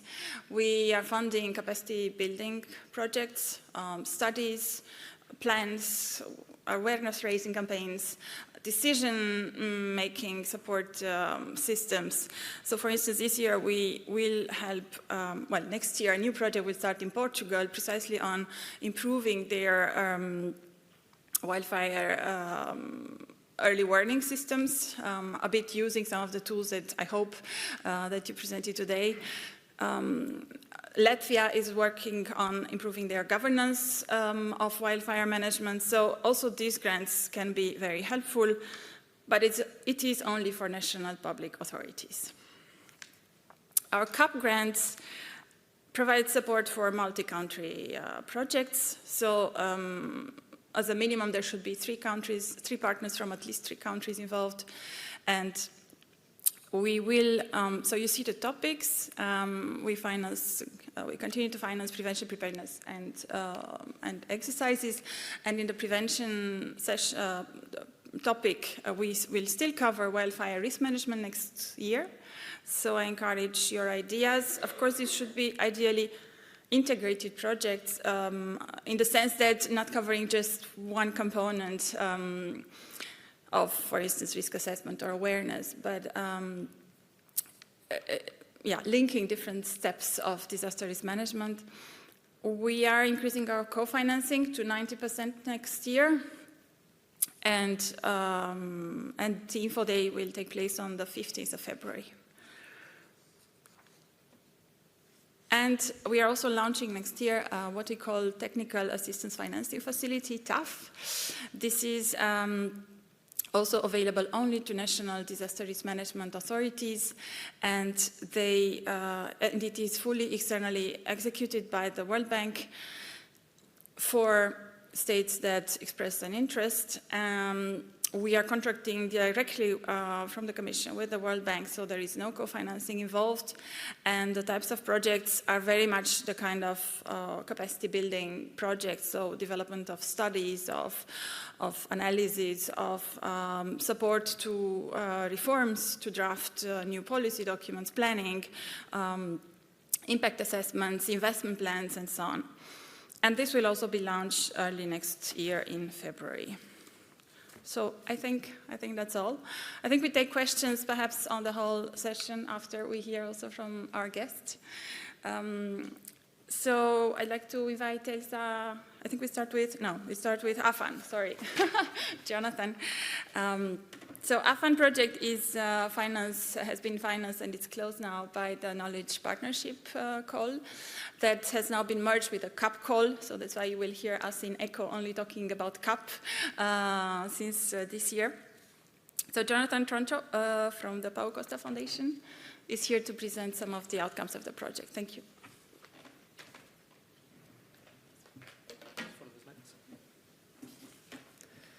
Thank you, Christina.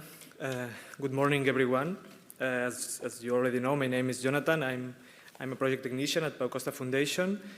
And first of all, I would like to thank the European Research Executive Agency and the Firelogue project for organizing the event and for inviting us to join to the clustering event. And first, I'm going to present very briefly who we are and what we do at Pau Costa Foundation. After this, we will take a look at the AFAN project. I will explain its approach, some of the results, and the remaining challenges. And I'm going to take the opportunity to introduce another project that will start in January, also financed by DG ECHO, which is focused on extreme wildfire events, the data gathering during extreme wildfire events, and it's closely related to the needs identified during the AFAN project. Okay, so Pau Costa Foundation, and maybe you already know, we are a non-profit organization, a private non-profit organization. We founded in 2011, currently with more than 20 employees. Today here we are David Martin, also working in the Firelogue project, and myself, so if you need anything, just let us know. All of our projects and our actions are divided in these three work domains. The first one is the training and operations domain. It's focused on the exchange of experience and knowledge by first responders. Here we work mainly in South America and also in some countries in Europe. The second working domain is the one focused on applied science. This is where the AFAN project and the Firelogue project are included. Also the other project I'm gonna present. And the last working domain is focused on building resilient landscapes and resilient societies. Okay. So let's start with the AFAN project's overview. The acronym of AFAN means Advanced Fire Analysis Network, and this is the main topic of the project, the fire analysis, okay, and the networking. It was financed by DG ECHO, as you said, but it was a relatively small project, 1 year, with a duration of 1.5 years, and with 6 partners. You can see here the partners. The Pau Costa Foundation, we act as a coordinators, ensuring the correct development of the project. As first responders were the Catalan Fire Service, the GRAF unit from the Catalan Fire Service, and the South Wales Fire and Rescue Service from UK. And we have 3 training centers, the colleagues from DREAM Italia, and the colleagues from ENSOSP and BALAF from France. Okay. So I would like to discuss now just a little bit about the need to carry out projects like AFAN, like these projects. If one thing is evident when we talk about fire analysis across Europe is we have different fire regimes in Europe which are evolving. You already said this, no? But these forests, their natural and historical regime they act as a disturbances, like the floods or the storms, but the problem arises with the current anthropic regime. Now we are not in a natural regime. We are having an altered regime, in part due to the climate change. Every one of you know this. But this phenomenon, among others, are pushing our forests to their limit. So our forests are more vulnerable to these wildfires. So we are facing new fire scenarios, and we need to improve our skills, or capabilities and skills, to lead these new scenarios. No? We are having fires in places we didn't have before, as some countries in North and Central Europe, as Philip commented before, no? The case of the Netherlands. Also, we have a lot of examples of these phenomenon.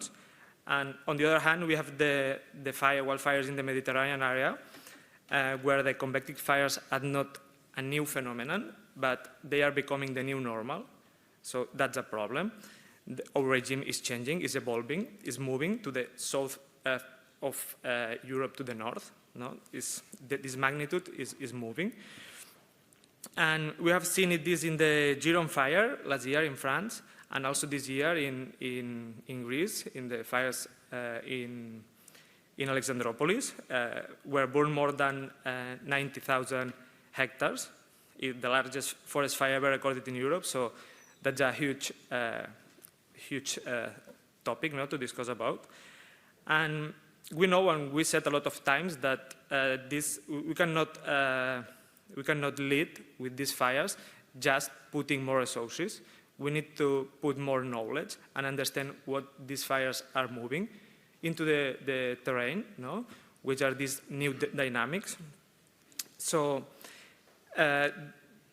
this is basically anticipating the behavior of the fire and making decisions at strategical level, not just being reactive to the problem we have now, if not being proactive to the whole scenario and learning from each other. So if we are not able to do this, we may fail and be overwhelmed, losing the control of these fires, and which implies a safety risk for the crews, and sometimes resulting in fatal accidents, as we said before. All these factors are telling us that we need to exchange experience and knowledge to improve the capability response of our emergency organizations or response systems. So that's the topic of the AFAN, what's your motivation. But the question now, or the question that comes in my mind is, okay, we know that we have a problem, but what can do, or how we can lead with this problem, no? And this is essentially the topic of the AFAN project. We understand that fire analysis as the actions we take during all the phases of the emergency, not just during the wildfire emergency, to try to understand how the fire spreads to the terrain and answer the question of, okay, we are having fires with extreme behavior, maybe or not, but what can I do to limit these movements? No? This is the role of the fire analyst and what we want to achieve with this kind of projects. In these complex scenarios, the main role of the fire analysis is this. You can read, no? To provide certain scenario, reduce the uncertainty of the movement that the fire is going to do, and also reducing the noise, the external noise generated during the emergencies of wildfires. It's about choosing a strategical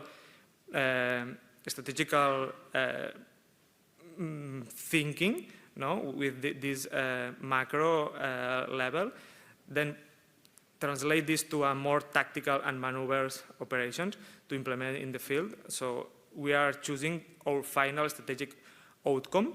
We are, with our decisions today, we are designing the landscape that we will have tomorrow, no? And it's a huge aspect that I invite you to think about it. Okay. Yeah, sorry. This slide shows the main objective of the AFAN project. The main objective of the AFAN was to facilitate the exchange of knowledge and provide some useful outcomes for the wildfire community, for these networks. No? And what we try to do with the AFAN is to escalate this local and regional knowledge to the whole community, the whole wildfire community, to these networks, and evaluating this knowledge, no? and make it available to the whole community. So in a context of global problems, such as we have, it's important to scale this knowledge, but it's also important to harmonize methodologies and promote a common operational language. Okay, so that for me is key. Now I would like to present some of the outcomes generated during the AFAN project.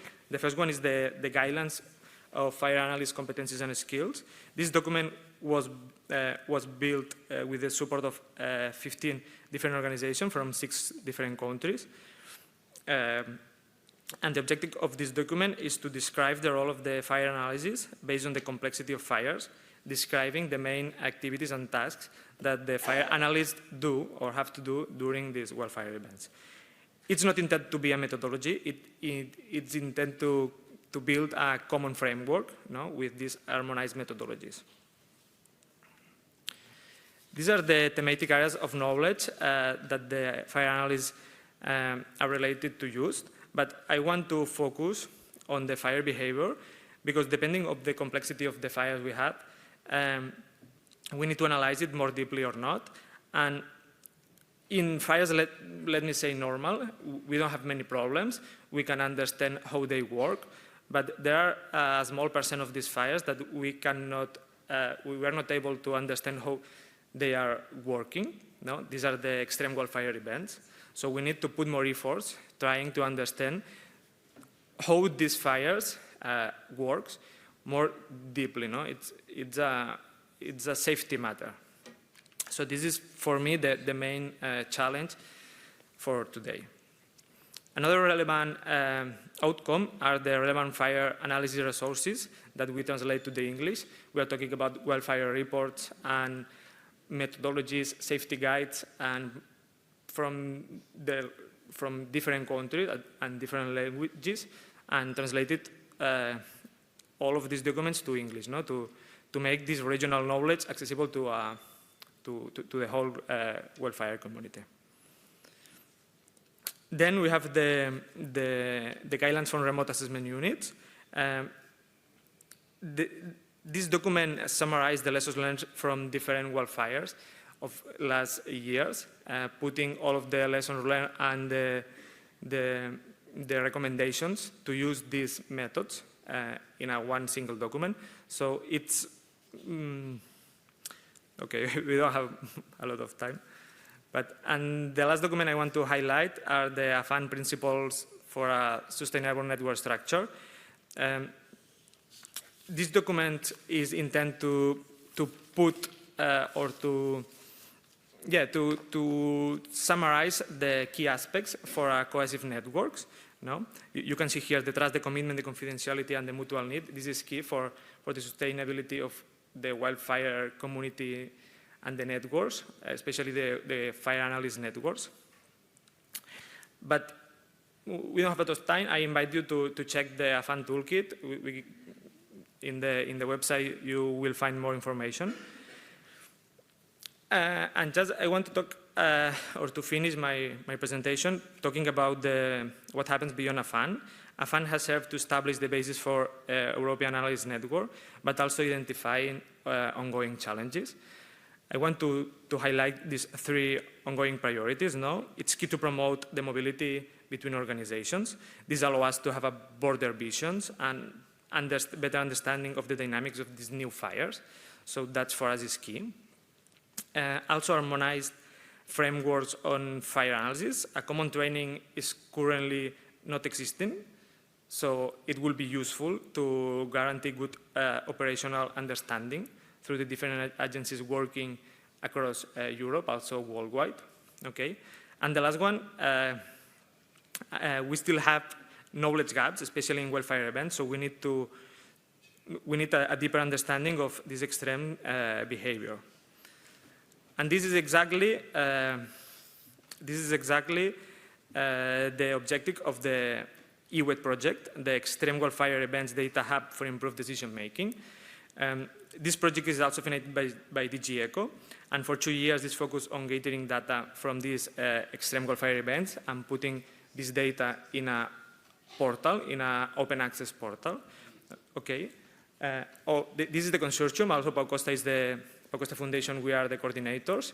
As first responders, we have the Catalan Fire Service, the Greenland Fire Service, and the Hellenic Fire Service, and also the Wageningen University and the Institute of Safety Public from the Netherlands as a research centers.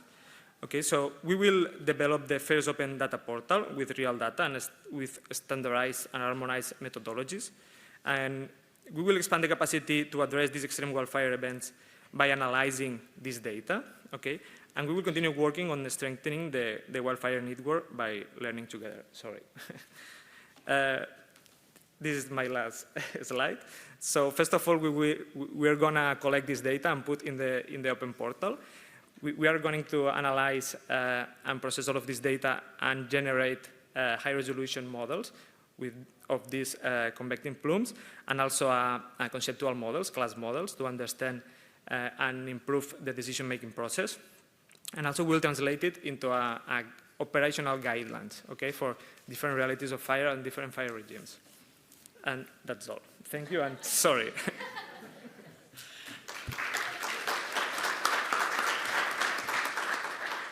Thank you, Jonathan. Indeed, it's very well that you continue working on this topic, and there are links, obvious links to the projects presented above earlier, so I hope you will make the networks today and the links.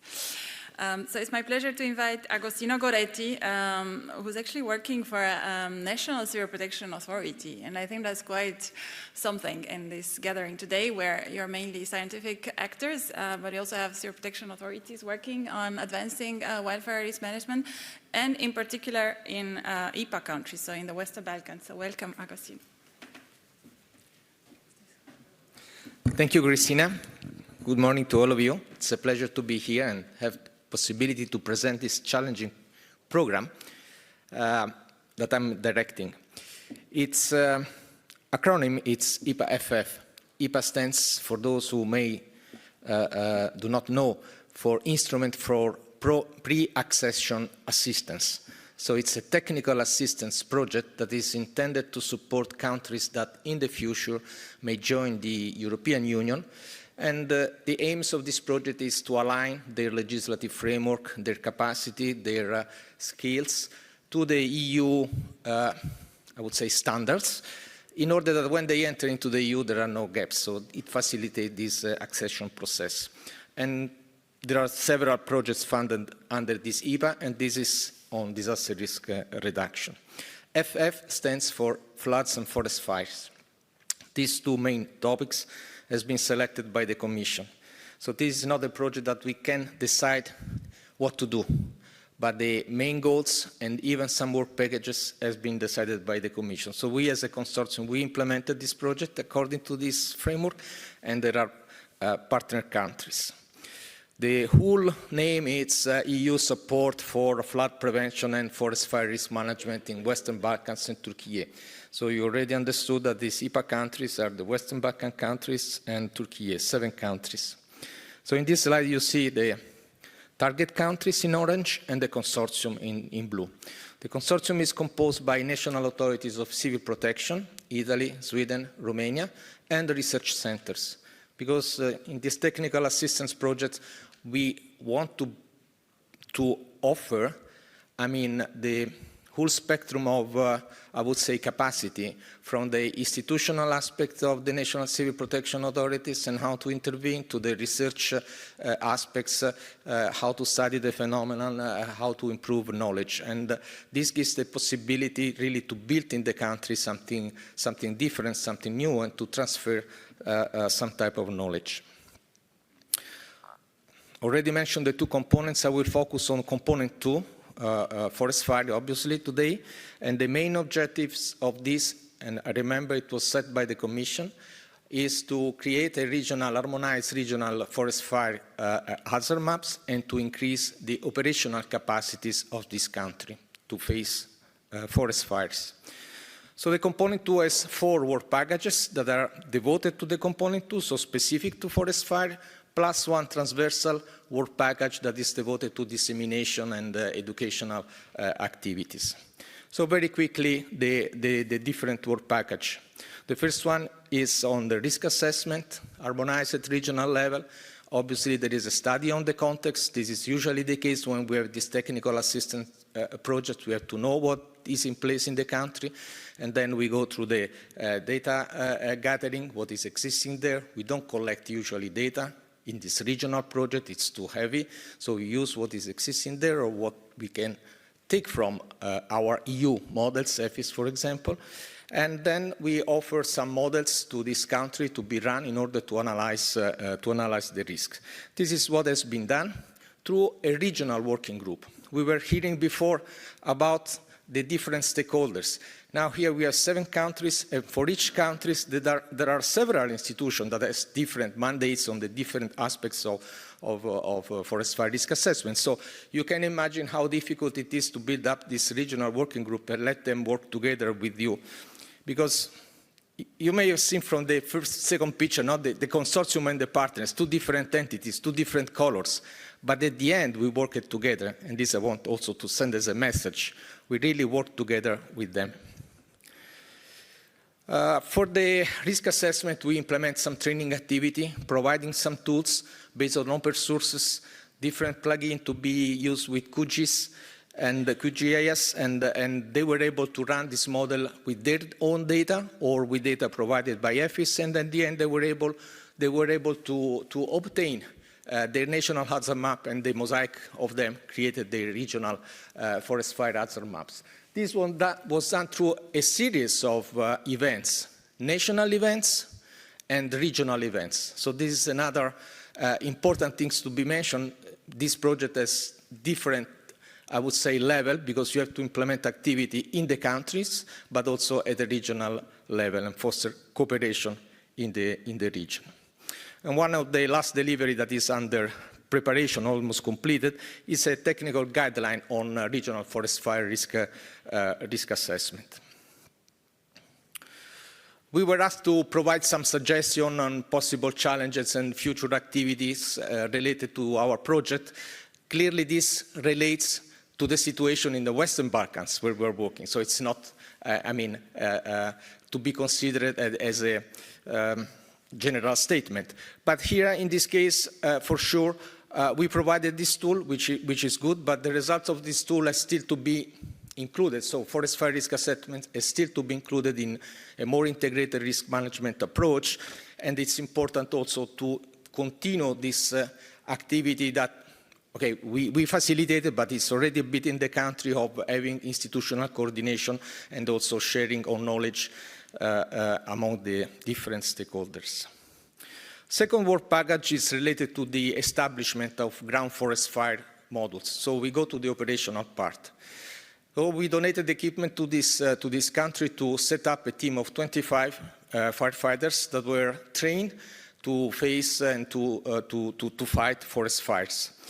There was training for the team leader and deputy team leader. There were trainings also for the whole operational team. The idea is to create these operational forces that are fully aligned with the standards of the European Civil Protection Mechanism. And this is in the direction of providing assistance to facilitate in the future. I mean, most of these countries are already part of the mechanism, but it has to be seen also in the alignment of their standards to the EU. Okay, so the trainings part. The training is still ongoing. Some of the countries has to be implement this training in the next year. And again, what are the main challenges in this country? Sustainability of this team. So the maintenance of the equipment, the continuous training of this person, it's really an issue. So as a recommendation, I would say to this country to continue the training. One project is not enough. obviously, to train these very skilled operational forces, and they had to take advantage of the many possibilities that the EU offers on trainings and on the adaptation grants that are funds that are used to increase the capacity of these operational forces in order to be registered into the mechanism and to be certified. Host nation support, there was another task devoted to facilitate the interoperability of these teams and the rapid deployment and incoming assistance of these teams. So this is a national activity because it's implemented by the sending country or the hosting country in case of international deployments, but also as a regional dimension. So we didn't want just to build capacity for the country itself, but this capacity can be offered to the whole region and can be part of the European Civil Protection Mechanism. So in order to facilitate this process, we did some trainings on what is the best way to assist incoming teams, to coordinate the intervention, and also what is the best way to have a rapid deployment abroad if there is any need. So even in this case, there were a lot of trainings in the regions, and as a recommendation, I would say that having a trained staff for host nation support is really a key issue, that even in our country, sometimes we don't have dedicated personnel for this that can really facilitate the international assistance. Obviously, this country has a lot of experience in receiving, especially in receiving assistance due to the many forest fires that they had in the recent years, and they received support from the mechanism. The last component devoted to forest fire is the full-scale exercise. We developed these models, these ground forest fire models, we train them, we equip them, and then we want to exercise. So there will be a full-scale exercise that will take place next years, where all the 7 modules that have been established, 1 per country, will participate together, plus two additional modules from EU member states. So it will be a huge exercise. And there will be the national context and the international context, the UCP team, and all these things. So really challenging. All the planning activities have been already implemented, and exercise will take place in Skopje, March next year. I think we have the possibility to host some observers, so if there are any of you that would be interested to assist to this exercise, you can contact the project or me or my colleagues, and I want to mention also that Paolo, who is the project coordinator for the work package 2.1 on the risk assessment, forest fire risk assessment, is here. So coming back to exercise, I think there will be the possibility to host invite some observers. Clearly, this exercise will contribute to the capacity of these teams that we establish, and we also improve their capacity to be interoperable with the other teams. There were some experience that I don't want to mention too much in details, but when you send these teams abroad in another country, maybe just even the adapters of their equipment, which is not compliant to the diameters of the pipes that are in the other country, that really can jeopardize the intervention. So this type of training really improved the interoperability of this team and the efficiency of these teams. And as a recommendation, we find that in the region, there are several risks that even if they're there is no really political awareness on the actions to be implemented to reduce these risks. So this exercise could really be an occasion to involve politicians or decision makers to see in practice what we are able to do and how they can fight, with their own resources, these disasters. So we would like to take advantage of this event, but also as a recommendation for this country to try to engage a little bit more the political part when there is some event that is attractive, I would say. So maybe media, politicians are not so much attracted by a training course that takes place in a closed environment, in a classroom with presentation, but maybe an exercise with hundreds of participants may attract the media, may attract politicians, and that really is important for this country. It's important also for our countries, I would say, but in their country it's It's very important.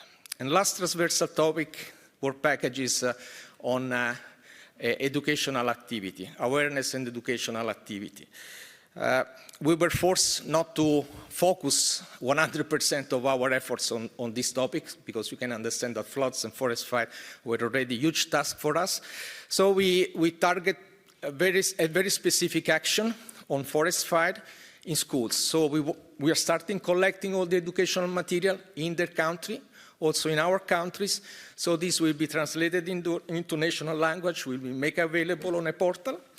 And then we will start some activity in selected school to engage the students. So it's not just presenting how you can be prepared for the forest fire, how can you make some small things to reduce the risk of forest fire, but it's also engage them in practical activity in order to provide them, I would say, skills for life. And the final outcome of this activity will be some painting proposals, some drawings that they will submit to a jury. There will be a contest, a competition, and then the best I would say, product for each country will be painted on big sites somewhere in the municipality. So this is in a nutshell, I would say, the activity that we are implemented in this country. It's not a research project, it's rather transferring our knowledge to this country, and we have to balance very well the level of knowledge that we transfer to them, because it's already difficult to transfer the practice. So if we go to very high level products, scientific products that are not maybe consolidated, it could be even more difficult for them to absorb this information. The main aim of this project is really to provide knowledge, information, practices, process that can really be embedded in their national processes. And our counterparts are the main stakeholders, our national civil protection authorities, ministries, institutions, research centers. So the idea is really to create something for the future in this country based on our EU experience. Thank you so much.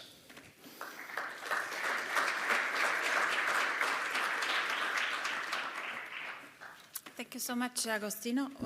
We have a rather similar project, not as ambitious, but Sailor.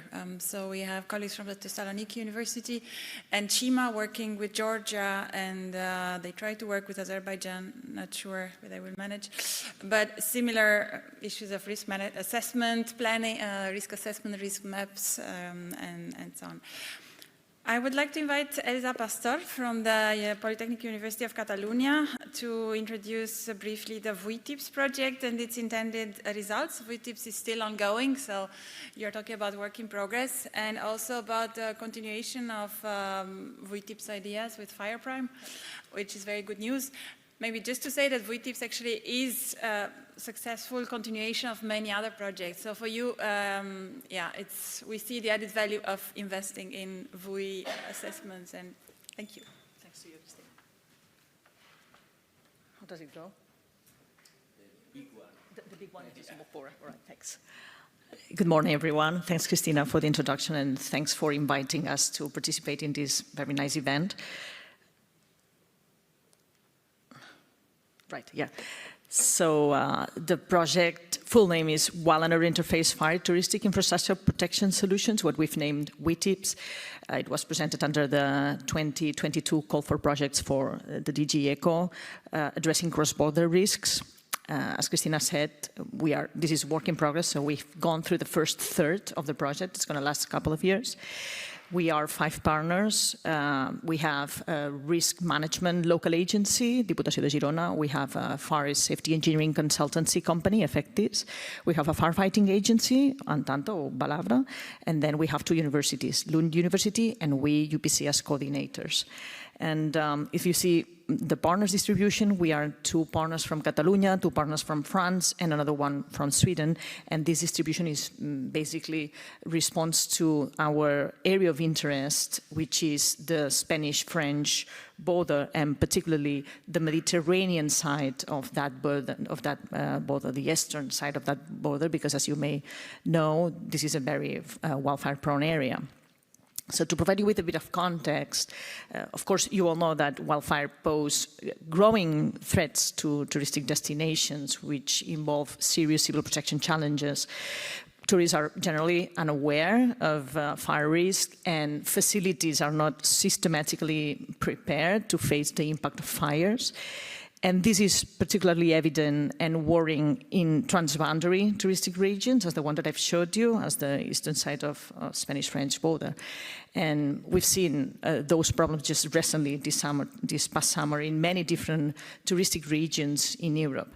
So after identifying gaps and needs through analyzing lessons learned from past accidents, we've realized that there is no harmonized framework for understanding vulnerability in those areas, and also there is no common and coherent messages of how to imply and how to develop these good practices for prevention and protection. So accounting with this idea, what we want to achieve, the aim of WUITIPS is to explore, to identify, and to characterize vulnerabilities and performance of risk mitigation measures in these touristic facilities and also in the associated population all around.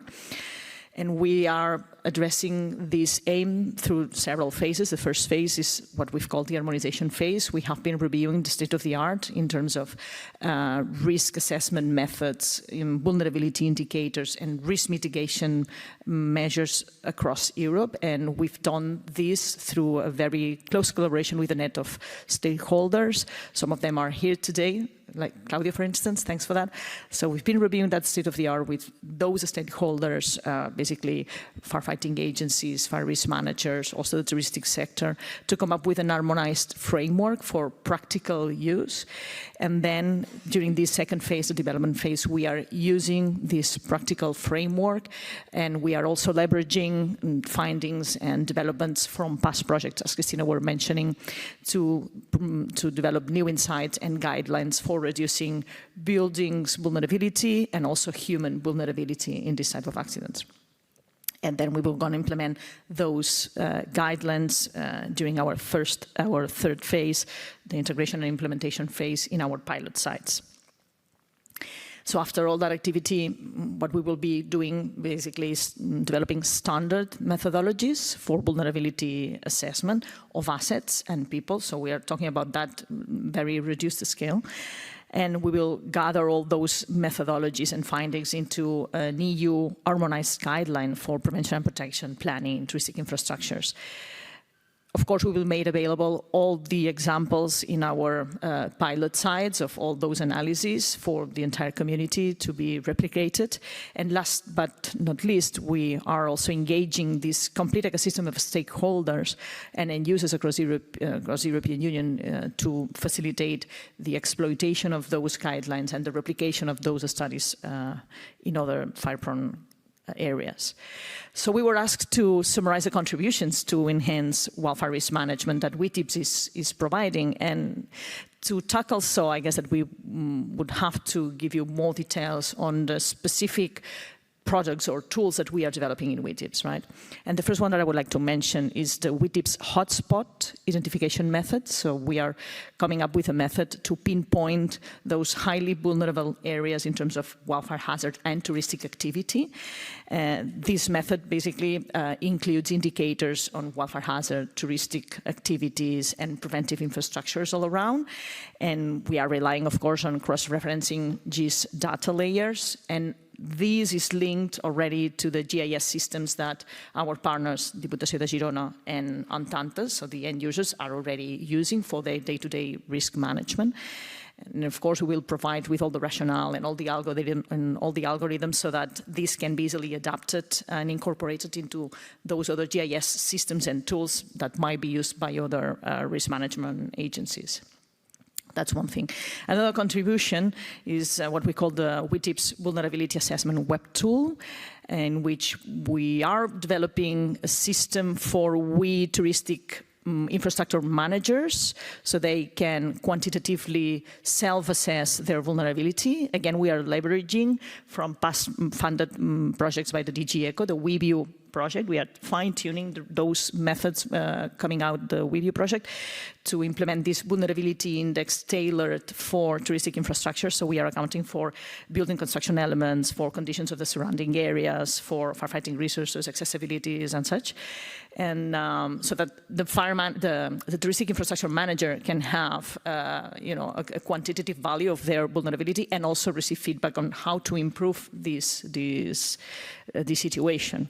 As we have already been discussing with Christina, this has a potential link for a fire-safe type of labeling scheme. I'm going to provide you some more thoughts on that later on. And the third contribution that I would like to mention is that at WUITIPS we are improving methodologies and ways to work within the fire safety engineering. Basically, we are developing ways for evacuation modeling and procedures for evacuation modeling, and also for modeling this building envelope performance that when it is impacted by fires, right? In terms of evacuation modeling, one of the interesting things that we are doing is to adapt human behavior models with touristic type of archetypes, because when we know that when we have to come up with modeling strategies accounting for human behavior when there is a fire, there are many different types of indicators and socioeconomic aspects that might play a role. So people behave differently, accounting for their risk awareness, for their safety culture, for their past experience on fires, for their property engagement, etc. And we believe that this requires a specific evaluation of how tourists behave, because they might not be aware of what's going on. They might have difficulties in terms of understanding the language. They might not have property attachment. They might not have ways to move vehicles, etc. So this basically requires a new archetype, and that's what we are developing in order to run effectively all those evacuation models. And again, with those systems and those modeling approaches for analyzing the impact of fire within those assets, within those buildings, leveraging from WeView, we are including in those guidelines how to assess performance of active fire protection systems, how to assess performance of fuel mitigation measures around the structures, and also how to assess performance of buildings acting as shelters. And on a side note, I would like to mention that we at UPC, we are partners of an international Master for Fire Safety Engineering. So it turns out that we have engaged our students within those practices during their training. So meaning that we already have on board future end users of all those methodologies, and let me tell you that this is very interesting for us as researchers and as professors, and it's really rewarding. As for recommendations to the scientific policy arena, I would say that during these last years, dealing with problems of analyzing vulnerability at this property scale, we have several ideas or issues that we would like to share, and I guess that this is a very good forum for that, for the scientific community and also for the policy arena. And the first one that I would like to show and I would like to share with you is the definition of wildfire scenarios for risk assessment. When we do our job, when we analyze vulnerability or when we analyze performance of buildings and mitigation measures at property scale, what we fire engineers do, we need to prescribe a type of fire exposure, right? So we need to prescribe what we call the thermal insult of that fire, meaning that we need data of particular metrics, like for instance, the heat flux and the duration of this heat flux. There are several ways to come up with this information, but the overall question that we need first to address before getting this quantitative information is what type of fire do we aim to protect against? So do we have to put our measures in place and our quantitative analysis, because we are doing quantitative analysis, do we have to do that accounting for normal fire behavior or for what we currently understand as extreme fire behavior? Or do we want to incorporate future uncertain conditions that climate change will bring us? And this is, for us, honestly, this is a very relevant question, because if we want to translate all those aspects into quantitative information, we need first to tackle this very big question. And then another issue that we would like to share with you is how we're going to link vulnerability assessment with, for instance, those certification, those labeling schemes. We believe that with our methods, if we can come up with a quantitative understanding of vulnerability, we could come up with a fire-safe type of label for those cases in which, of course, vulnerability is low. And we think that that might have an added value either for touristic infrastructures and also for customers. Just replicating models like labels for green destinations or eco-certified touristic activities or green type of labels, right?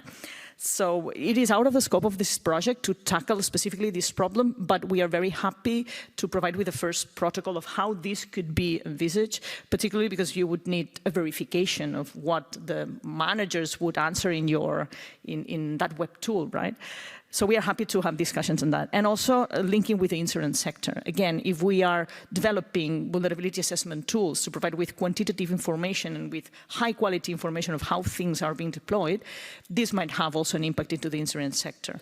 Again, we are not tackling these at the WUITIPS, but this is something that we believe that should be linked somehow.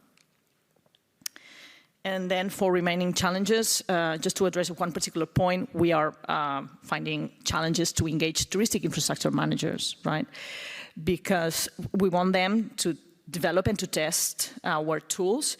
And we don't only want people who do the right thing, like for instance, these managers, that the figure in the middle of that touristic infrastructure, which is very well managed, very well maintained. They have all their fuels very well maintained, and also they even have firefighting equipment within their plot, like this green, I don't know if you can see that, this green tank is a water tank, and they already have that water tank. We don't only want those managers on board, but we want also the managers of that camping there, for instance, which is highly vulnerable. And this is challenging because we need to bring them in. We want to guide them through our methods, but we might be delivering sometimes bad news, right? Because we might be telling them that they have vulnerability problems and they have to invest a certain amount of money to reduce that vulnerability. And we have to do that in a positive way, in an assertive way, and this is not always easy to do. So this is pretty much all about the WUITIPS. May I have 1 minute for the FirePrime project, which might be, which will start next February. Again, as Christina said, it was presented at the Call for Projects for KAPP last year, well, this February, and it's going to last again 2 years. Consortium is going to be us coordinating together with the Pau Costa Foundation, social scientists from the UOC University in Spain, fire safety engineering and scientists from RISE Institute of Sweden, and also environmental scientists from BOKU, from Austria.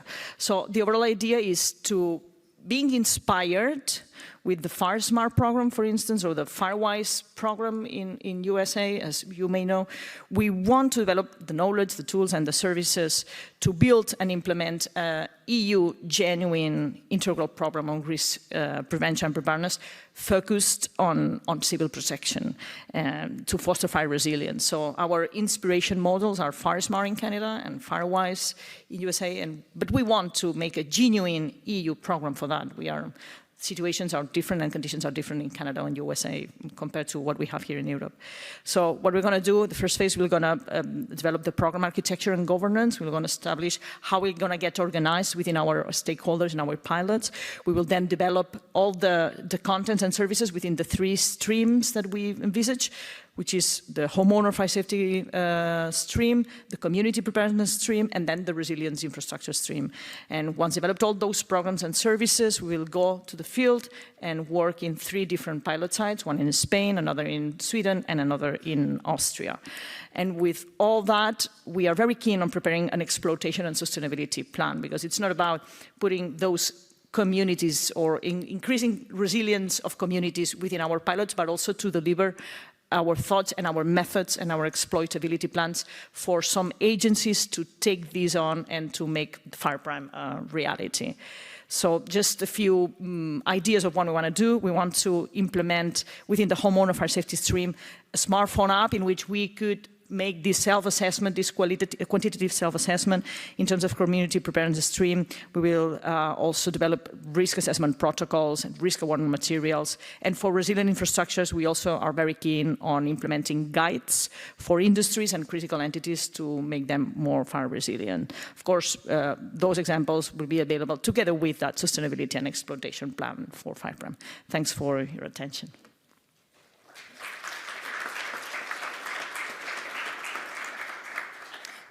Thank you so much, Elsa. You can see how ambitious these guys are. And good luck with all the rest. Do we still have 2 minutes for questions? So, yes, any questions for our speakers, or comments, or feedback?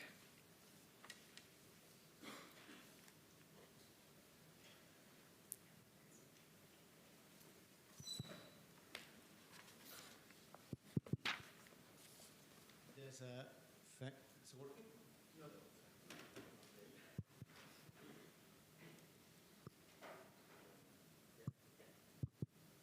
Now it's working? I don't know.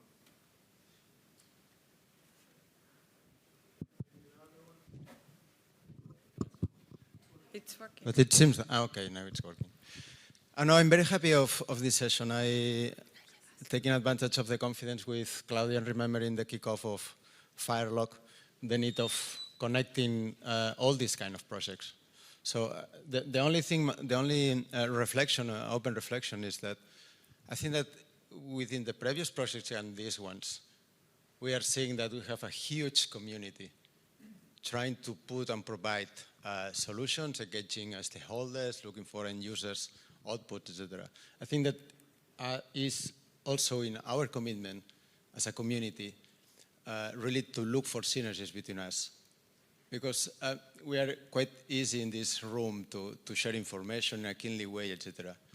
But beyond that rooms, there are many of stakeholders, local authorities with a lot of needs. And we cannot, just present ourselves with my solution and your solution, etc. In any case, this is part of life, this is part of business, and projects in somehow our business. But I think that still we are in the middle of 2 years of these quite relevant innovation actions. Firelogue has the commitment of also looking for this networking. Once more, I think it's very good having this meeting point between these innovation actions and all the efforts you are doing from DG ECO. And I suggest also to look for a better, I don't know how to say, maybe at least clustering about what that projects are doing, because I listen some solutions here that are not, how to say, the first. So there are also innovation actions dealing with extreme wildfire events, etc. And just I see in a very positive way the time we have is still to look for optimize all these synergies, thinking also about what really are the end users of these projects, and make a step forward on that. That's all. Thank you. Thank you, Eduard. Of course, yeah, I totally subscribe to that wish for more networking and more connection. We heard an earlier project with the Norwegian example on WUI assessment and vulnerability assessment and so on, but that WUI view has already done a lot of work. So indeed, there is scope for bringing together all of this. So I am looking at Firelogue and other projects, and of course we have our calls. So whatever other initiatives there are to put on the map, maybe all of this. There are already some maps, but we can. It's our joint responsibility to continue that.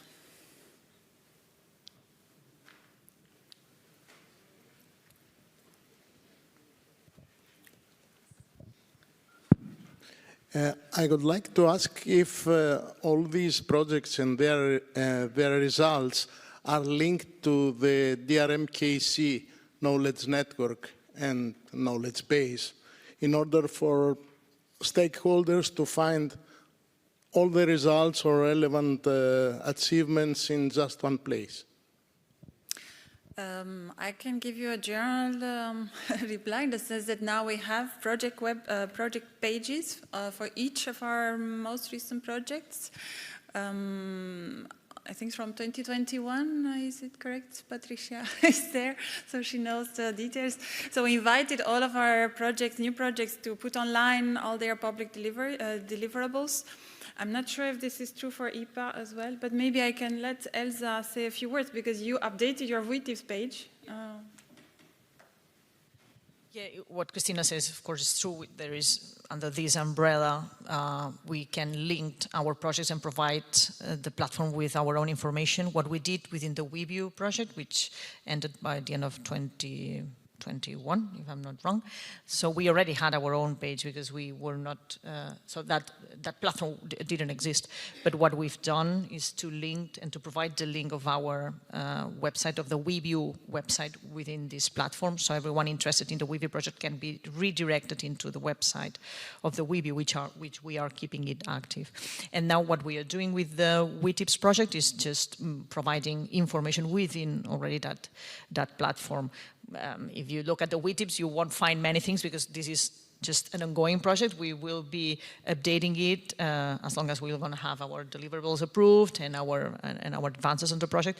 But the idea is not to generate our own website, but to already use this platform so that everyone can get enriched. And of course, within the Fire Prime, we might be using the same scheme.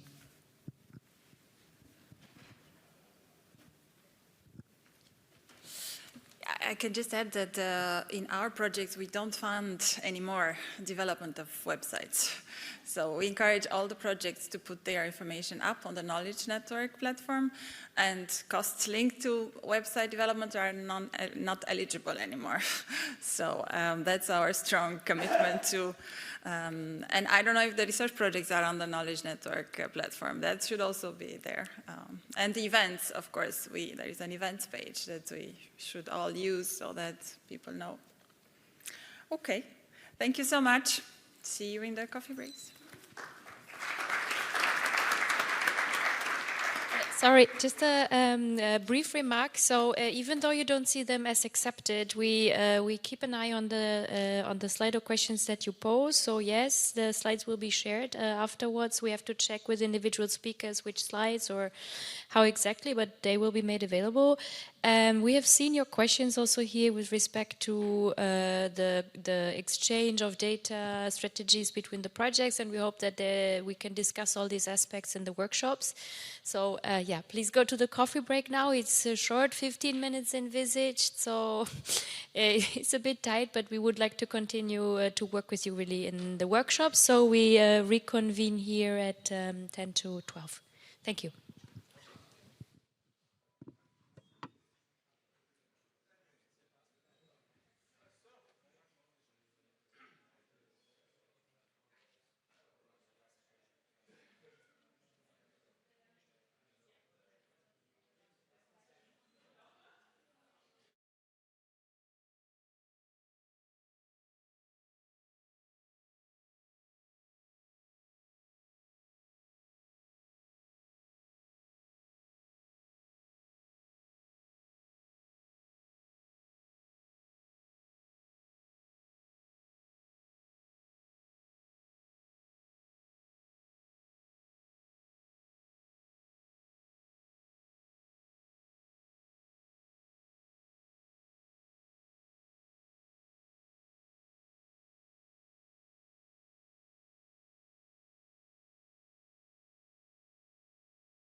All right, thanks a lot for coming back. So we'll have now a session about integrated wildfire risk governance. Indeed, adaptation must become like the transversal element of every policy and strategy. And it's necessary that the different policies, so from urban planning and climate policy to those addressing more fire prevention and management, so are integrated with each other. There is a growing recognition of the need to go beyond the short-term and sectoral multifunctional fire governance, toward a more sustainable long-term perspective. So promoting multifunctional, fire-resistant and resilience mosaic landscape based on sustainable development processes. So I will invite two speakers coming from Portugal. And the first one will be Domingo Viegas, that I introduced earlier. But maybe a little more about his contribution, because he was invited actually by the Portuguese government to study and report also on the large forest fires and related accidents that occurred in the 2017 Petrogao fires. So please, Domingo, the floor is yours.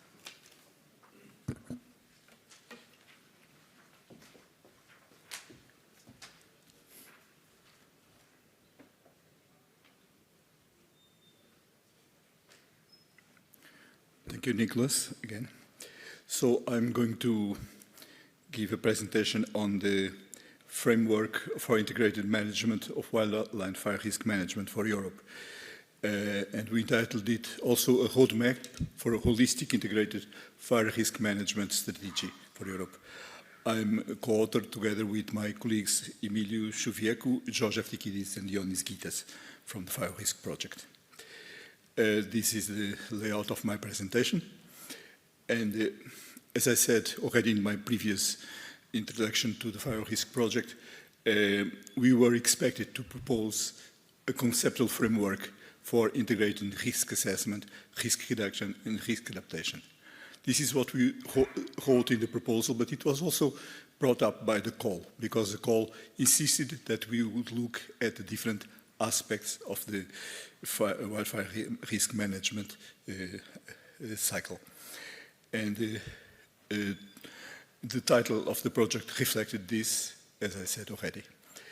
In this framework should be based on sound strategy of risk assessment, built on solid scientific ground, and support a set of principles, guidelines, goals, recommendations to manage the risk and in integrated form.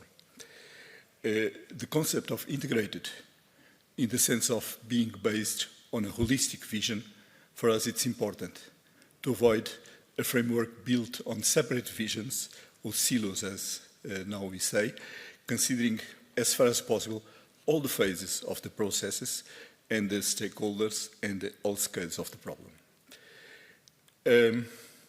Therefore, we set as the main objective of the project, already in the proposal, the following: develop and validate a novel and integrated strategy for holistic risk-based fire management, addressing all phases of wildfire challenges: prevention, monitoring, preparedness, response, and restoration.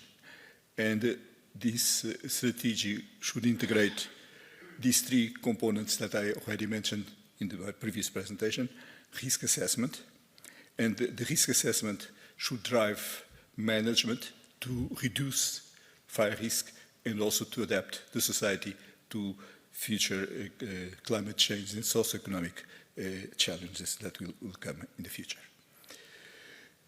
Well, we had already in our proposal these two concepts of integrated wildfire management and also holistic landscape fire management. But more recently, we were asked to discuss this problem more in detail and see if there was any difference between them. Of course, if we go to some documents of the European Commission, we see that both terms are used perhaps in different contexts, and there are even different definitions for each one of them. But our perspective is that we should look at this problem, and I'm speaking about wildfire risk management, but I think this can be applicable to other risks as well. We should look at the problem in a unified wildfire strategy, let's say, without considering different aspects, different approaches, different components. We see this as a whole, as a single strategy. And for that reason, we produced recently what we call the policy brief to clarify this issue. And as has been mentioned already today, but also yesterday, that in order to speak clearly, we need to have a common language. We need to understand and to explain what we are saying. And this is a contribution for that clarification that we propose. And what we see is that with the advance of science, with the advance of all these interaction that we are having, there is being built consensus. They're building common perspectives.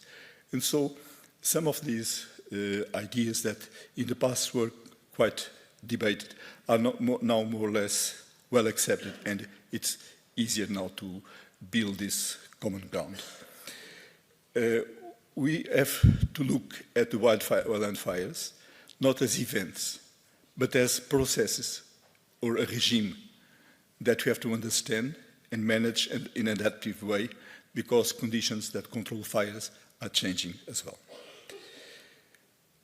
This is the classical perspective of integrated fire management, in which we consider prevention, suppression. Sometimes we consider the use of fire. In some countries, in some periods, fire was even excluded, but it was then included in this so-called fire management. But what we are speaking now, and this is following a paper by Myers, 2006, besides fire management, strictly speaking, we are including other aspects of fire culture, socioeconomic aspects, fire ecology as well.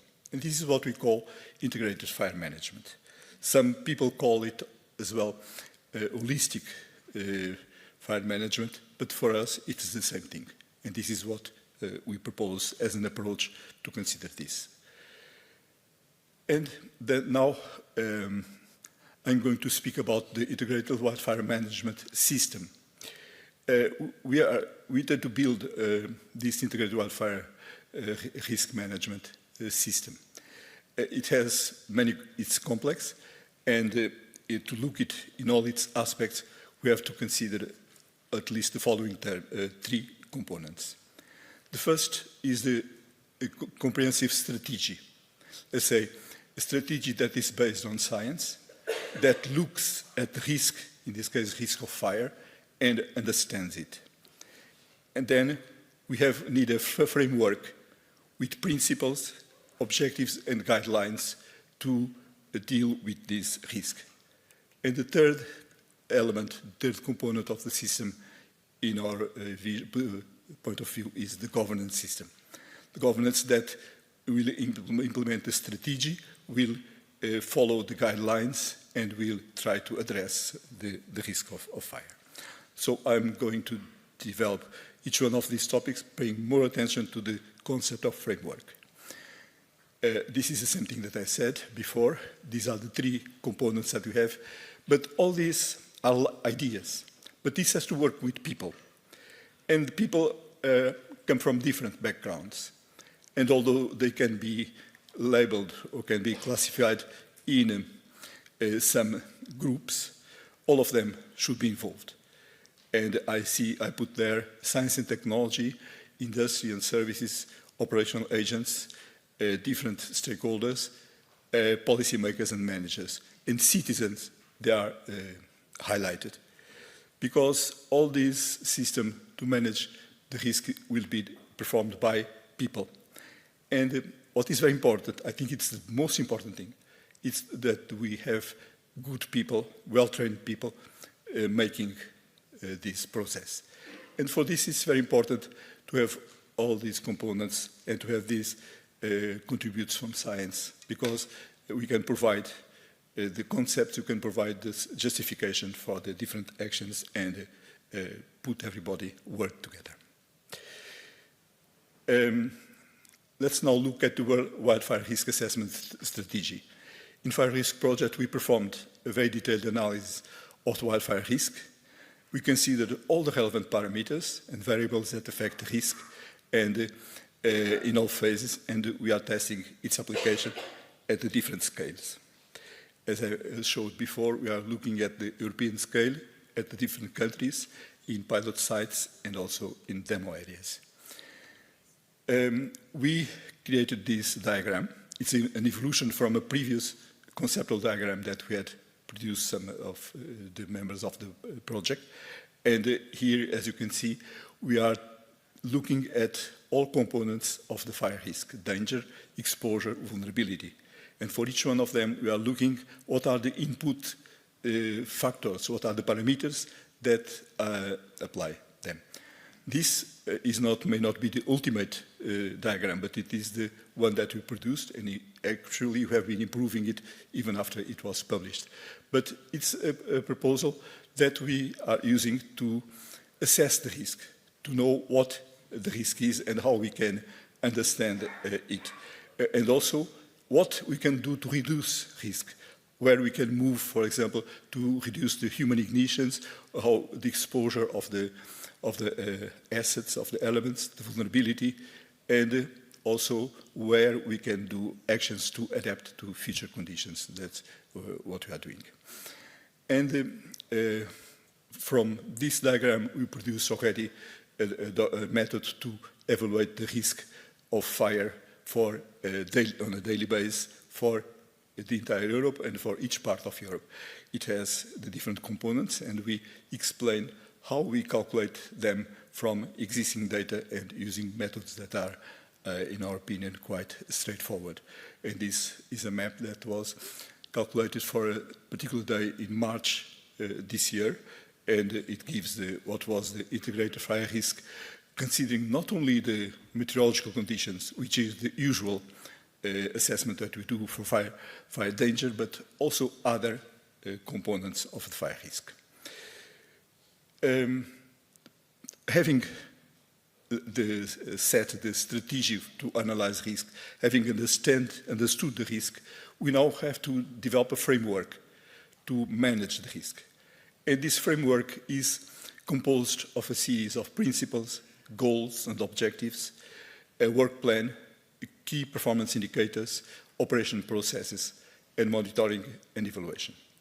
We were asked to propose this for Europe because Europe as a whole doesn't have a framework. And some countries, European countries, don't have yet a framework. To do this study, we went to the literature. And these are some of the frameworks that we studied, let's say, in detail, from different levels, some international, some national frameworks. Highlight there two. One is from Porto that will be mentioned in the next call, and also the framework of peer review from DG ECHO that I'll mention also briefly. Okay, so our idea in the project is to create the basis of a framework that could be adopted in Europe or some European countries or European regions. We don't want to impose, we don't want to create, let's say, this is the framework. No, we just want to give guidelines. And for that, we are using what exists in previous frameworks. And when we look at them, they have, for example, cross-sectoral issues as an introduction. They give a preamble, they give a history for the region or country being addressed, foundation for change, why it's necessary to have a change if necessary, and they speak about the complexity of the problem and of the need of a framework. Sometimes some countries, they have already a framework, but they have to revise it, as was the case of Canada. And then they have a vision or a mission. What's the overarching objective goal of the framework? And I give you some examples of visions that we can find there. And you can see here, almost always there is the issue of safety, of the use of fire, and the live with fire. It's there. Maintain and enhance the protection of the land and also the human life as a priority. And in Portugal, we have also this mission that goes along the same lines with different wording because each country reflects its own priorities. After the mission, then comes the principles and guidelines.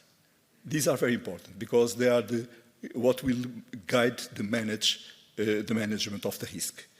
And in different countries, we can see also different principles and guidelines. These are some of Australia that I highlighted, where you can see also some keywords that are relevant. For example, in Portugal, we found also these keywords. In Spain, the framework from Spain is recent, but it's very interesting because it gives a very high role to science and to research. Then the after the guidelines, these are translated into objectives and targets. Of course, I don't have time to go through all of them.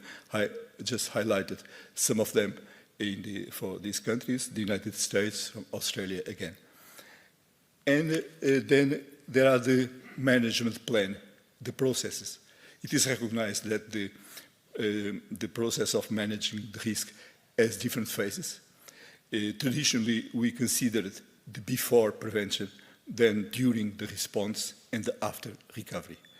But when you go to these frameworks, we find many more things.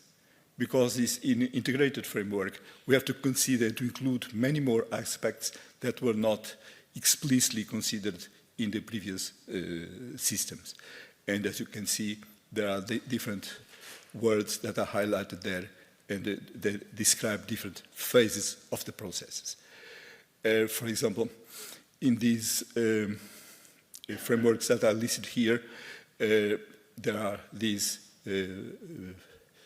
phases that are referred there, and the peer review that I mentioned before also, it has some phases that are listed there. So we come to the problem of creating some consensus among these different phases.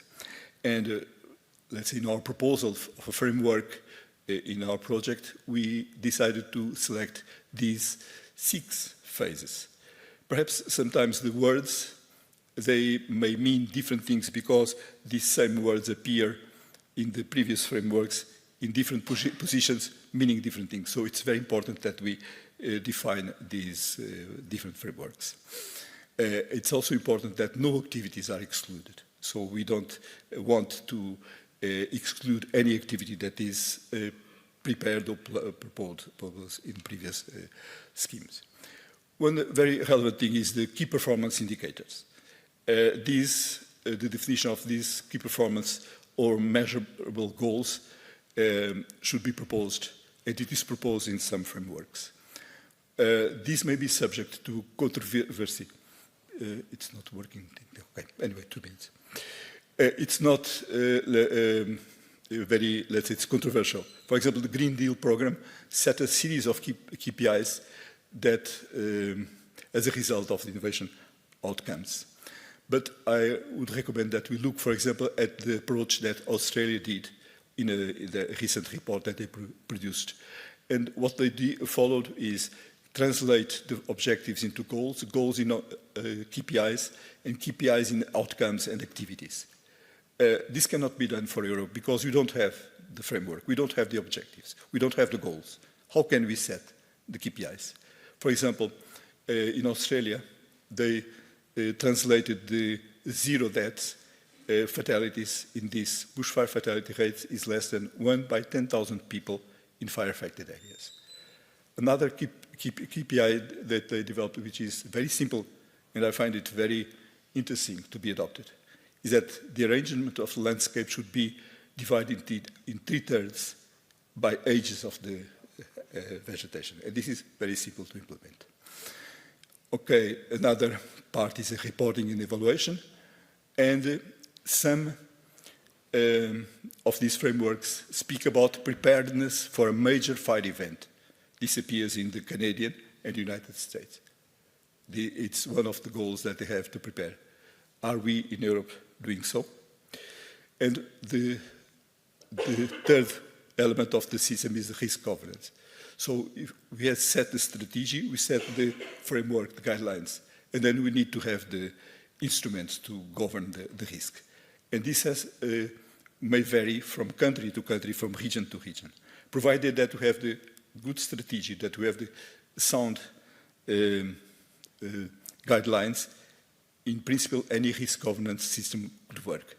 But of course, it must be served by people that are trained and know what they are doing.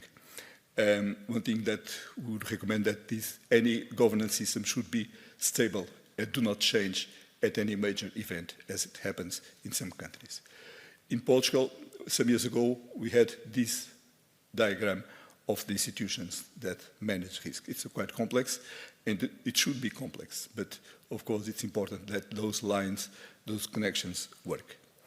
Okay, I'm going to conclude and just to say that it's important to have an integrated and holistic approach for wildfire risk management. This approach must include the risk analysis strategy, using science and data available, a good framework for management with clear objectives, principles, and guidelines, and an articulated governance system to prepare and enforce the legislation and resources, namely financing. This management framework should have all components of wildfire risk, including all scales and processes. It should be addressed to serve the citizens and involve all stakeholders. And it should be supported by a good governance structure managed by well-trained persons serving the interests of the community. That's why I think that it's very important to have these meetings where we can meet, where we can exchange ideas, so that we work and we, let's say, drive to common understanding of these issues and have this perspective. Thank you.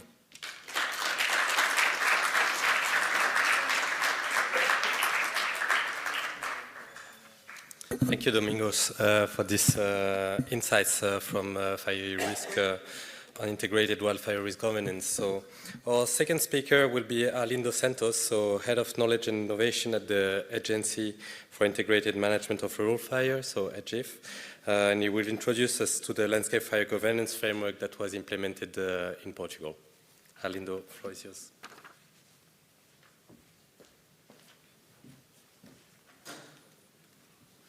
So thank you very much, Nicolas. As you see, announced is Tiago Oliveira, the president of AGIF, but unfortunately he cannot be present today because of family reasons. I'm sure he's watching us remotely, and I will do my best to share the Portuguese experience in implementing the integrated wildfire management system that ultimately led to the proposal of the landscape fire governance framework that were presented in Porto, and that was well widely accepted by the international community.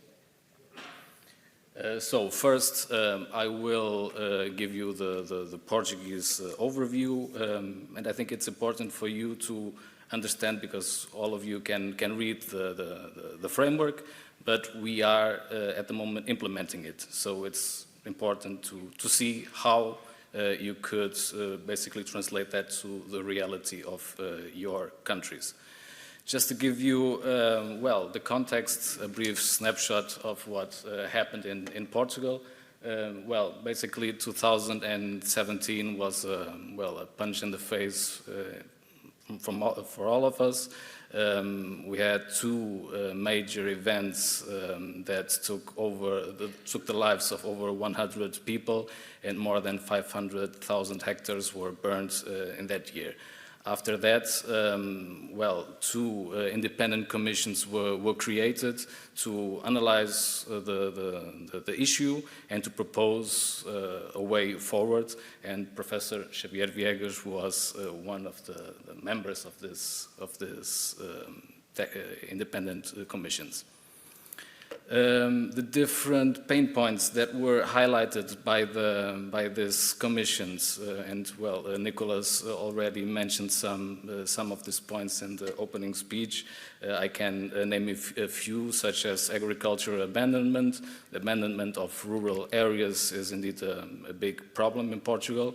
We have a lot of unmanaged areas, and well, the abandonment of agriculture led to well, the forest transition, that the forests that now occupied those areas. We also had some well, operational issues regarding ineffective suppression, but also poor surveillance. Also, the population well, was not aware of the risk and used fire in moments that they shouldn't use it. They worked in days where the well, fire weather was well, very intense and that they shouldn't do it. So there was a lot of work done by communication, sensibilization of the population.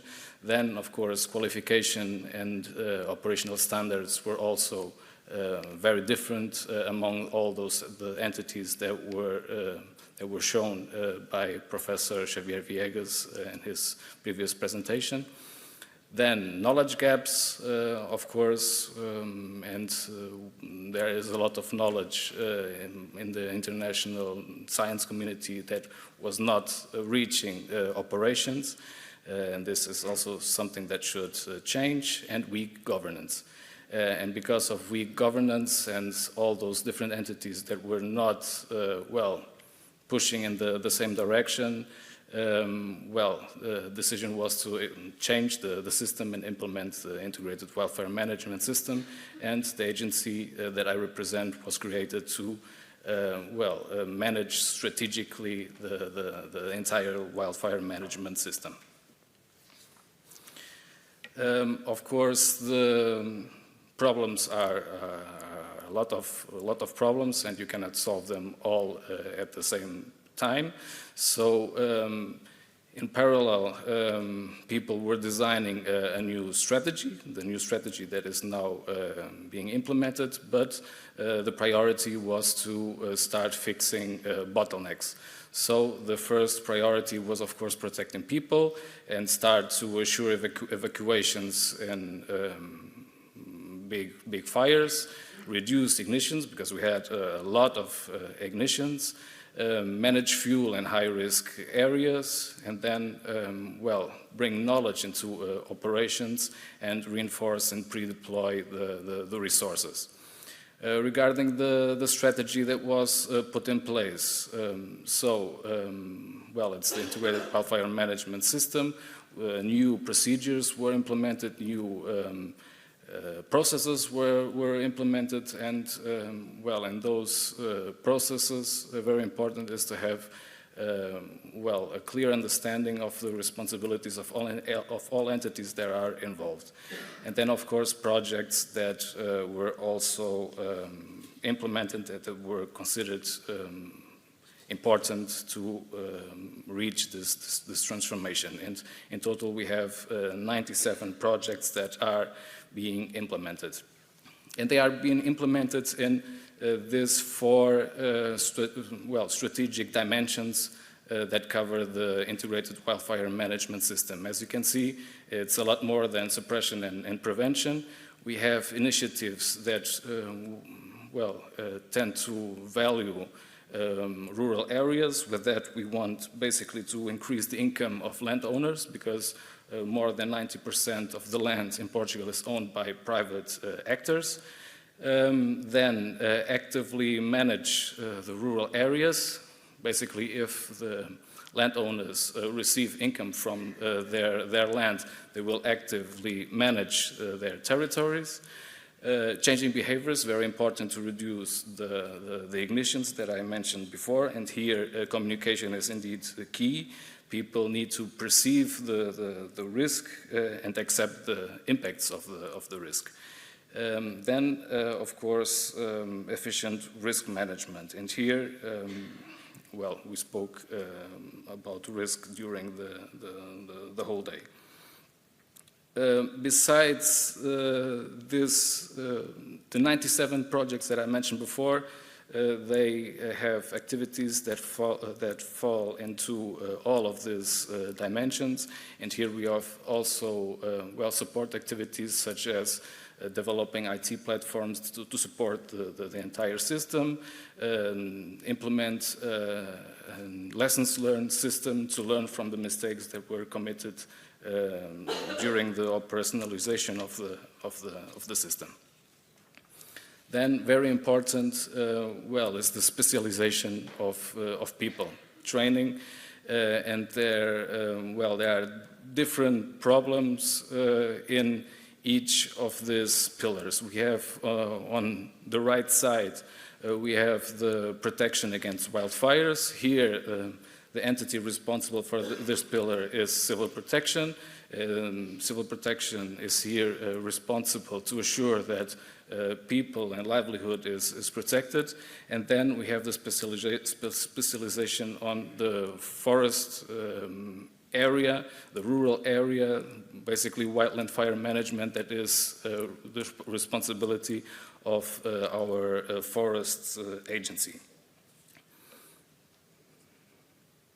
This part here is, well, very important because, as we heard before, the involvement of people is very important. The involvement of communities is, I would say, fundamental. Without that, we will not reach the ground, we will not reach operation.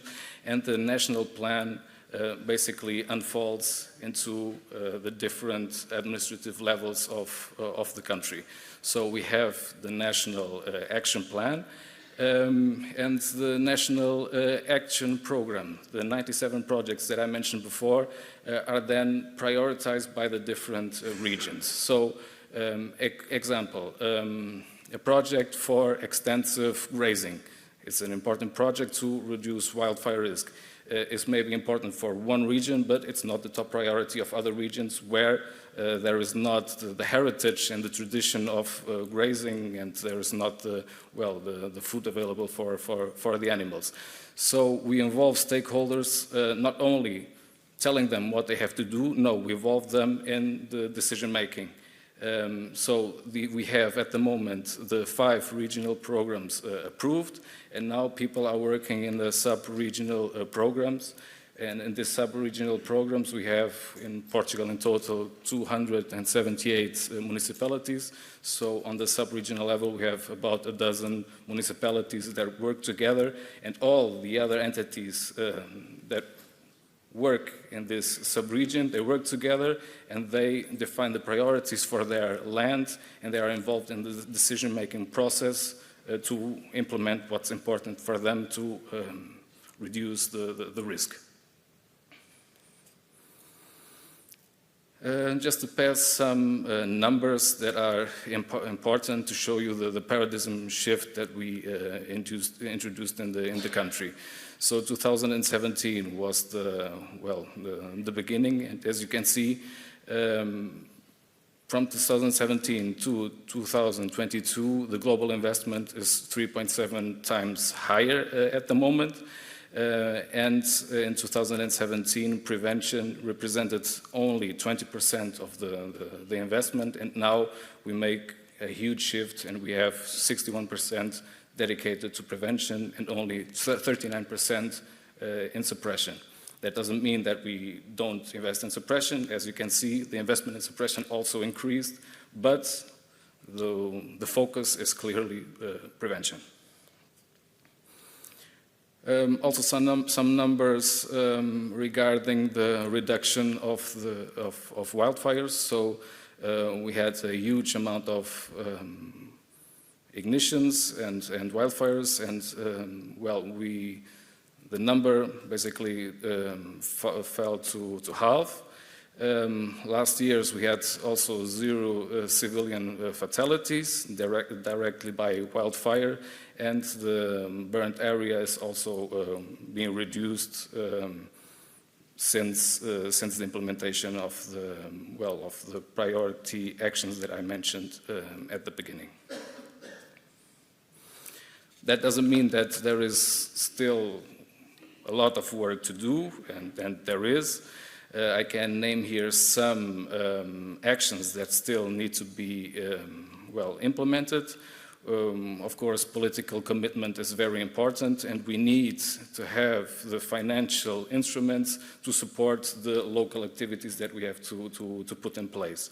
And it cannot be only a first injection. No, it has to be sustainable, and we have to make sure that those programs are producing the effect that we wish. Then set economic and fiscal incentives for landowners to increase the value. So the first strategic dimension that I mentioned still needs politics to improve. We need to make people work the land again and to have income for them. Then raise awareness among the younger generation. So we have a project in place that focuses on children between 5 and 12 years old. Then qualify the key decision-making positions is very important. Not only on the national level, but well, mainly on the regional, sub-regional, and local level. Yeah, and then of course speed up the fuel management that we still need to. Well, we need to manage more fuel, and we have to reintroduce fire to manage. So now to speak about the framework. So time is running, but basically the problem is that as we said before, we need to learn to live with fire, or relearn to live with fire. I don't know if this word exists. And for that, we need to align the objectives of all entities involved. And, well, to do so, people have to basically recognize the complexity of this issue and the context of uncertainty has to be involved. So we cannot plan only for one scenario, we have to plan for multiple scenarios. There is a non-linear cause-effect relationship. There are some projects that can have immediate results. There are others that will have results only in the short, medium or long term. We have to be aware that this requires multiple sectors and disciplines, and, well, the multitude of stakeholders is clear for all of you. And what the governance principles, well, propose is basically, well, make entities accountability is very, very important. We have to know who is responsible for a certain project. We have to know who is supporting those activities, so everyone needs to know what they have to do to reach this common goal. Transparency is also very important, so we have to break silos. We have to ensure that different entities share data between each other, so they have to cooperate, and here interoperability is very important, and to adopt a common framework between well, the international community is also important in this case, because this will ensure interoperability also between the states that well, implement the system in that way. Bottom-up policies are very important. We have to design the policies based on the needs of local communities, and we have to be, of course, well, orientate our work for impacts, and it has to be sustainable for the future. Here you can look this up in the framework. I will not read this slide, but as we saw in Professor Viega's presentation, this is not that different from what was proposed in the slide before. So we have, of course, risk assessment, evaluation, and management throughout the entire value chain of the management system, and it's key to have the engagement of stakeholders and ensure communication between all the actors. Who is the framework for? The framework is for everyone. It's open, and it can be applied by each country. Each country can adapt it to their reality, but it's mostly for decision makers, policy makers, risk managers, and people dealing with fire in general. Why an international framework? Well, this is clear. Basically, traditional organizations are being overrun by the scale and complexity of this problem. We were overrun in 2017, and the traditional command and control approach is not, I would say, enough to deal with this issue. So cooperation here is key. And time is running. I need to close my session, but I would say that the main outcome of this that I would like to express here is that we want the reduction of losses. It has to be driven by expertise. We need to bring in research and knowledge in the system. We heard throughout the day that there are some products that could be introduced in operations, and we have to speak with each other to understand what we could implement in our system. But most importantly, I would say that the framework that we presented in the 8th International Wildland Fire Conference was widely accepted and supported by many governments and agencies, and I can name a few such as FAO, UNEP, the United Nations Forum of Forests, OECD, OSCE, the Council of Europe. Then we have countries like the United States, Germany, Brazil, Spain, Australia, and New Zealand.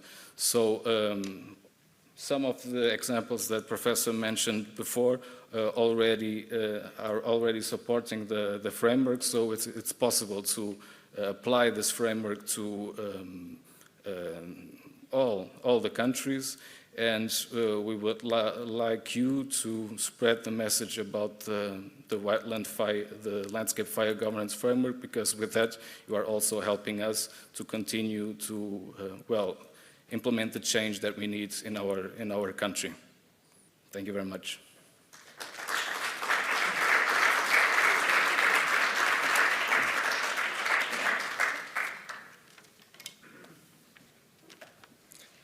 Thank you, Arlindo. Indeed, so time is running, and I invite you actually to bring your question to the breakout session that Claudia will introduce. I'd like to thank actually our two speakers for their participation, and I will hand over to Claudia now, who will bring you through the organization for the breakout session. So please stay tuned, and also thank you a lot for the online participants. We'll now close the feed after this session. Thank you again. Yeah, thanks everyone for your patience during this morning. So we really could listen to a lot of input, but we felt it was important that you get an overview on all the projects and activities that are out there. So that was